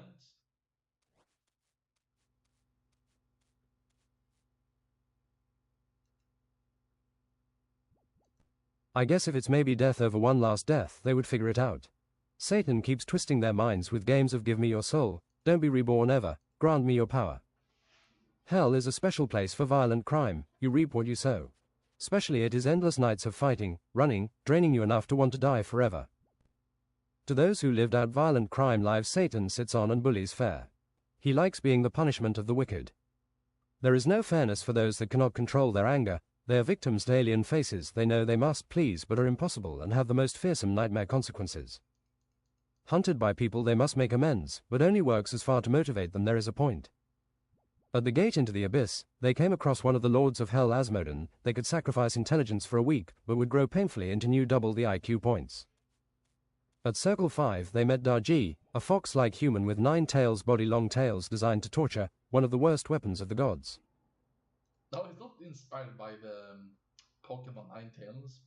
Greetings Darji, she was cutting a man 1,000 times and lighting them on fire on her Pao-Lao. Adventures gather, I know of the war. She seems like the ISFP personality, the adventurer if you will. Completely unique world of feelings, harmonizing and morals, unique like the most beautiful painting, yet they're concerned with getting on, action. To live through their senses one more time, a fragile adventurer sometimes sturdy. Are you going to fight? Said Arno accented. I am busy with these souls, I have no purpose if the gods don't grant me one. You are a vessel, said Arno. I am a weapon, but Emperor Joe is dead forever. Your violence is legendary, said Olivia and bowed, cuts, burns and bleeds to languish. Darji flirted back like they were at the cinema. Don't toy with me Olivia, I like it when they burn. You should try chemical burns. Analyzing the power of burns and chemistry might be done through scientific curiosity, see? But there is also sin and insanity. Do you deserve to be here, can you leave? Said James. I work here, I just think it's the gravest punishments for the gravest errors. Would you fight Satan? Said Arno. I believe in the winning side. Smarter James said, we are the winning side, I can kill Satan in one hit. She didn't realize it was the Nemesis unsheath. Cousin, said Nemesis, you know I can kill him too. Nemesis, I didn't even know you were here, I barely leave Circle 5 anymore. You were bloodthirsty, come be judged by my third eye. If we can have some fun first. Say no, said James. It feels spiritual, Satan's fall, Nemesis looking about. Darji. Satan appeared in a harrow endless void and vortex. You won't believe what I say next. Satan. Fight us now, we're going to deepest hell double quick, none defied us, buys my ancient's retribution. James. Satan thought they might not find my ancient weapons deeper down, eh, see? Why would I fight you? I would escape your clutch just to annoy you. Fiddledick, black leprechaun, you fight like old people fuck your mom, James. Black leprechaun, that word has kept us down 400 years. I didn't mean it like that, Satan said in a neutral voice, not even Satan as an ENTP is racist. It will be fun to fight you here, I'll do it if you all drink this black braindeath brain slug potion first. It's not worth it, said Darji. Then Satan's spirit form got hit brutally by a thrown scythe. Hail friends, said Death, he unveiled his 26-inch arms in an armless hood, grey skin and what seemed gleaming. Another scythe was summoned differently looking into his hand. He can't transform back now, let's see if Satan is true to his word. Death. You think you're gonna fight Satan in his true form? Well, good luck, Satan said like a joker. The power of Satan could be felt as he grew 6 meters, sucked in blood and energy, from his taunting spirit turned a demon monster, 16 spikes on his back, almost as long as he. Spikes everywhere, in his head, on his elbows, on his long thick lizard's tail. The first Lord of Hell was boiling red with a small, well normal-sized face on a giant body, his face was long like a baguette with the horns making his head round. Some of his spikes seemed black crystal trapping cosmic horror and revelations. Shields up, said Death. Satan breathed fire like it was black lightning on everyone. Death saved them by sacrificing past victims of his. Then Satan stomped, making a ring of fire expand quickly that hit everyone not unlike a punch. James and Nemesis brought out their katanas and went for different knees, slicing gliding on their knees too. Can't cut what you can't hit, Nemesis, said Satan and jumped behind her, then stomped her into the ground with his lizard-shaped foot. Satan summoned fireballs with rocky exteriors slowly traveling in a circle further and further out. Olivia, underestimating, got hit by a lightning strike too, rendering him sooty and unconscious. Paris baguette. Arnaud came fighting. Satan clashed with his baguette and spiked hands, once, twice, thrice. But Satan turned around and hit him with his tail. It broke his baguette and hit him in the chest, his eyes whitening, falling back upon the ground. Stuffy Frenchman, said the pink succubus. Olivia like a beast got up with hair spiky in all directions and life tested. You're not mad I quit your team, said Olivia menacingly and put himself in front of Satan. I'm an adult, I can handle it if someone quits my team, he said like he was in Keeping Up with the Kardashians. Satan and Olivia started wrestling and James thought it would be a good idea to throw some throwing weapons. Jesus Christ, they were strong, it was like watching two dinosaurs. Eventually Satan headbutted Olivia and sucker punched so good he went unconscious. Satan was stronger. Even unconscious Olivia seemed concerned with fighting someone. His body did not fall. Satan lashed through their backline and chomped up weak people and artillery. James was charging up power. I see you, you shit, said Satan, and they jumped at each other at the same time. Power of the fallen, Satan. Supreme 5-inch punch. Impossible, Satan was stronger. Instead of getting injured, the punches colliding broke the ceiling and floor into a 10-diameter circle, not flat. James has never felt such power. It was godly, it was fiery, unfair hatred. Some Satanists had started spectating in cool black clothes and were playing Behemoth, the Satanist. Tectonic shift. Satan knocked everyone off the ground, pulling the floor up and smashed them with the roof. Come on, Arnaud, Death is a good day living for. Here, let me pull one of Death's tricks, said Death. He made Arnaud drink Death's Defiance adrenaline potion. BWAHA. Satan laughed demonically, 1 versus 1 time. Everyone was crystallized in black ice, and then Satan teleported instantly everyone into a closed-by arena with imp spectators and thick hellspawn. Order of Holy Clement, Eternal Infinite Baguette. Arnaud summoned a shiny cross baguette only Satan seemed to understand and fear. They clashed 3 times left and right, then Arnaud made such a baguette blow it blew Satan back. Perfect baguette.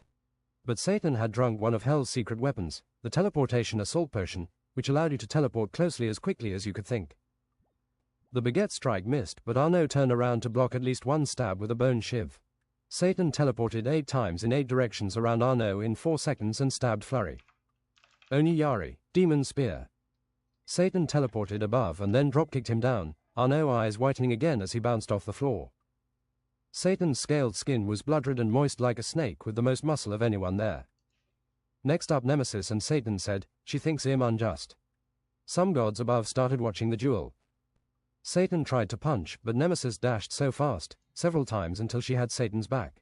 She slashed his back 7 times, he couldn't get her off, but Satan had a lot of spare spikes and muscle to fight with. Once again she was out of patience, Nemesis' unholy strike speed technique. But Satan's cat-like mind and reflexes had put himself behind her. ARGH. Nemesis had been impaled in the stomach by his tail and had been raised high. James in retribution aura crushed his black crystal and took the hero's way of aid. "The good always wins eventually, Satan," said James and unleashed his pole arm and shield.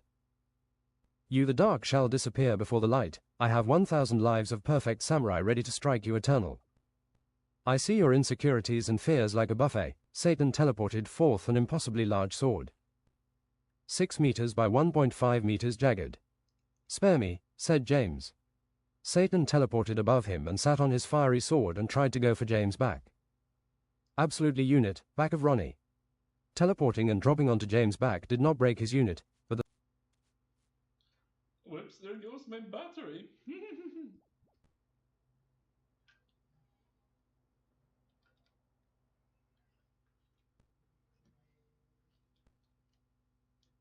This one isn't sweaty at all. I've been running with these headphones for 3 years. teleporting and dropping onto James' back did not break his unit, but the sounds were maddening steel on steel that banged distorted and emitted a shockwave. They were both knocked around. No one has ever survived that attack, only Deathwish. Satan swung his 6-meter sword, but James, being even quicker than Satan, blocked with his shield. The blowback was absorbed with his surroundings sacrificed. Undying hate. Satan made a Satan cross on the ground in the middle of James with his foot, that then also made an expanding fire ring. James figured it would be lethal and turned into elemental spirit. Unholy strike Nemesis speed technique. By putting half his stamina into a sword of death, Satan's arms were sliced off. Then he channeled not normal in the moment power and crushed his 6-meter weapon. Surprised, Satan used an undead to make him permanent skeletal arms where it was.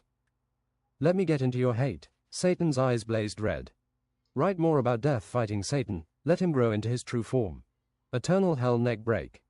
No, James would not fight anyone as maddening hate started to tell him to attack everyone. Yensid stood in front of James and blocked with holy magic. I fear not the first Lord of Hell. As Satan teleported behind Yensid, Yensid teleported behind Satan and attacked with his ass. Truest laser, sight of eternal and first book of ASS lore. The rainbow laser appeared like an alien weapon. Satan blocked with a dark void, queen of the dead dimension. You will not hurt my friends. Yensid upped the power and Satan's skin started to melt into pink muscle and he stunted on his knees. ARGH Satan melted more than ever. I'm sorry, James, that's all I had. He survived. Yensid lathed on his back. Use this steroid potion given by our archangel. Wait, I can only open it with my ass. James drank and felt aggressive and unclear, easily aggravated, twice as powerful at least. James came charging at Satan, crack punches, Kraken. James came with speed technique and turned around to Yensid as he knew Satan would teleport to him. Before Satan could puncture Yensid with his tail, James hit Satan in the face. James made for a wide aggressive grin, putting everything in as Satan got explosively punched out of the arena. Satan teleported eventually behind James. James punched his face straight up. Goddamn, that was less than 10 milliseconds, thought Satan. I might not be able to hit world record reflexes. Let us punch and see who is strongest, said Satan to James. This is it. James did the Nemesis katana strike surprisingly 3 times. Satan teleported away from them. James didn't feel like stopping at all and charged magical stamina into his fist. Askika series, lightning super collider. Satan retaliated in a pure demonic voice, deepest harrow. Quickly it was decided James was stronger. With a shockwave that swept everyone off their feet, secondary explosions of force and dust clearing, James crushed Satan's power. ARGH Satan screamed sincerely and long as his teeth and every spike shattered from the power, his consciousness was giving up like poisoned. Enough, you think I'm giving you shit. I'm outta here, see all you wish you ended my reign with Sister Lucy. It's Lucy, said Olivia out loud like a thinker. Satan teleported out of the arena in defeat and summoned a magical huge fancy black dwarven motorcycle fit the Lord of Hell called Painkiller, and he sat toothless. It blazed away leaving a meter-high trail of fire. It's one of the secret weapons of Hell, said Olivia, he's going to retreat into a plane you cannot access. Catch up with him, James, Yen said. With speed technique James ran like a gunshot, but as he came into groping range Satan pushed a red button and the motorcycle sped 3 times as fast at least. James launched from the ground but mostly forwards with rocket feet and wings of Leonardo. He needed to go faster, the motorcycle was still going into the horizon. He pushed more fire magic out of his feet turning into blue plasma cannons 1 meter in diameter. This was unstable, it felt like he was being drunk. He broke through the sound barrier like a gunshot, all evil things looked up. 2 times he went faster than he thought was possible. Into a wasteland of black, brown and red horizon, he sped enough to see the motorcycle in a blur. 3 times faster than he thought was possible, rocks and architecture followed in a cyclone in his wake, he was closing into the ground now and Satan, ripping everything off the ground. Symphony of a dying star, James crashed like Armageddon into thus, fist on his shoulder side. An explosion of 25 by 25 meters growing, threw everything in the air. Plates and hellscape. As he smashed through Satan's back, he died. Satan was dead. James carried his body back on the motorcycle he figured how to use from the future. Satan is dead. Long live the new Queen of Hell. She is right here. Darji had bored Lucy, a demon-looking supreme, sister to Satan in paralyzing, agonizing weave. Corruption from everything withered, lots of horns from demons and souls hovered slowly into the sky, back to limbo and the court of hell. This is the deal. You better run hell in an uncorrupted way, said Arnaud, or we will do this to every one of your family. Yensid, stab the drama. Yensid put his ass cheeks against the ear of an orc tide. Immediate judgment, farting unicorn, and blew the blood and gruesome brains out of the other ear of the orc. Do you know how excruciating this will be? She said, sweet yet psychotic. End of Hell chapter. The raid.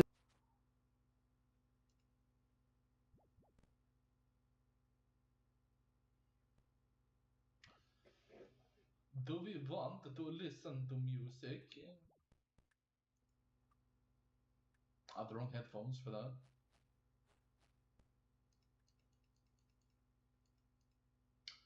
If it's a really good streamer, maybe I'll go watch them actually.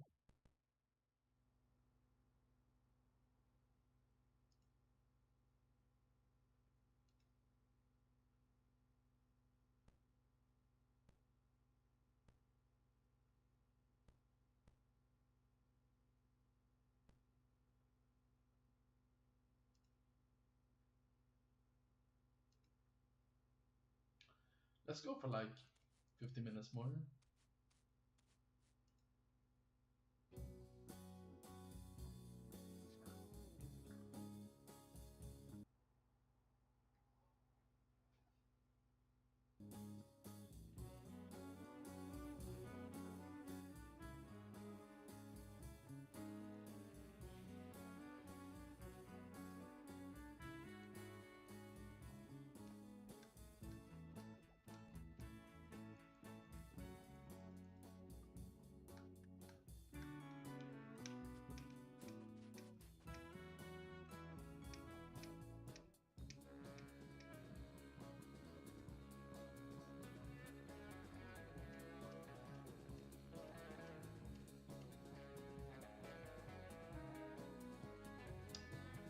I just wanted to do the beat out the whole thing. Mostly a success. Depends on the viewer, maybe.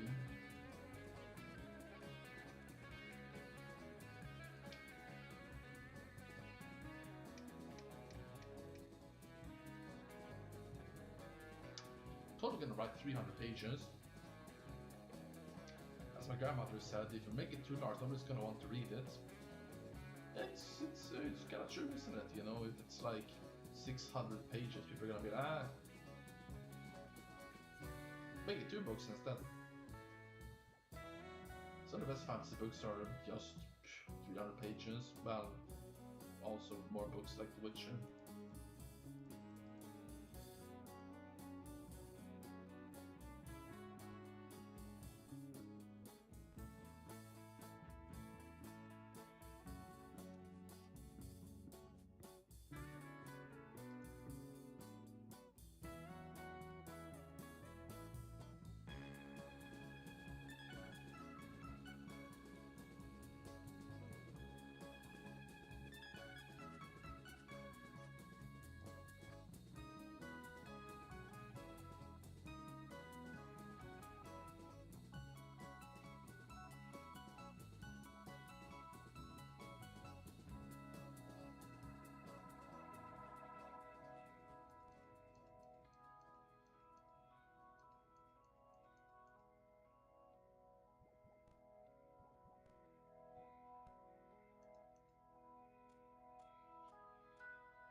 It sounds like Lord of the Rings.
This level was longer and harder than 93,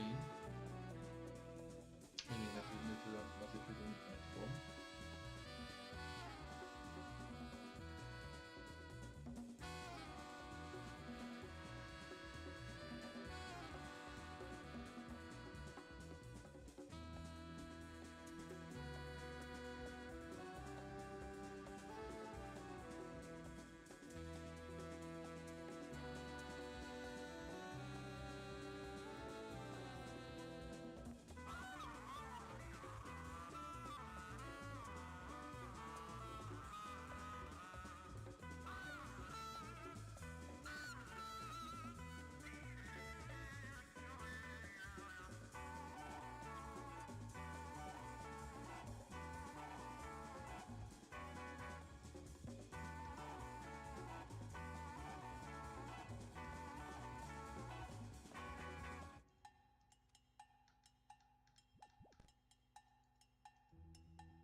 Oh, please be nice, kick chat.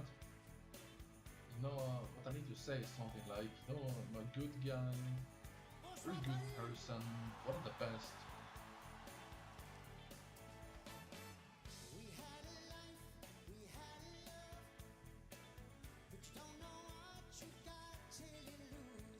I've done anything bad to go wrong.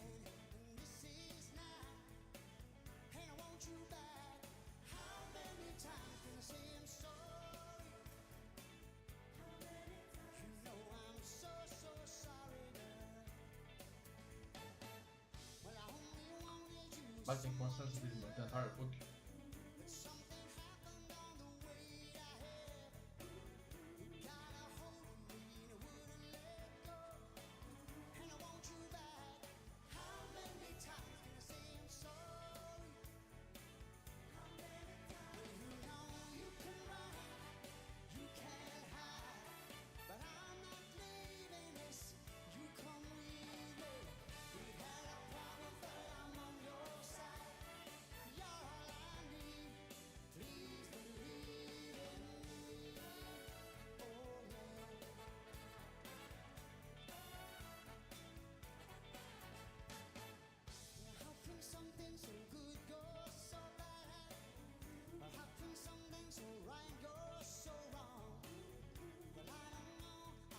Have all the answers.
Yeah, I feel tired.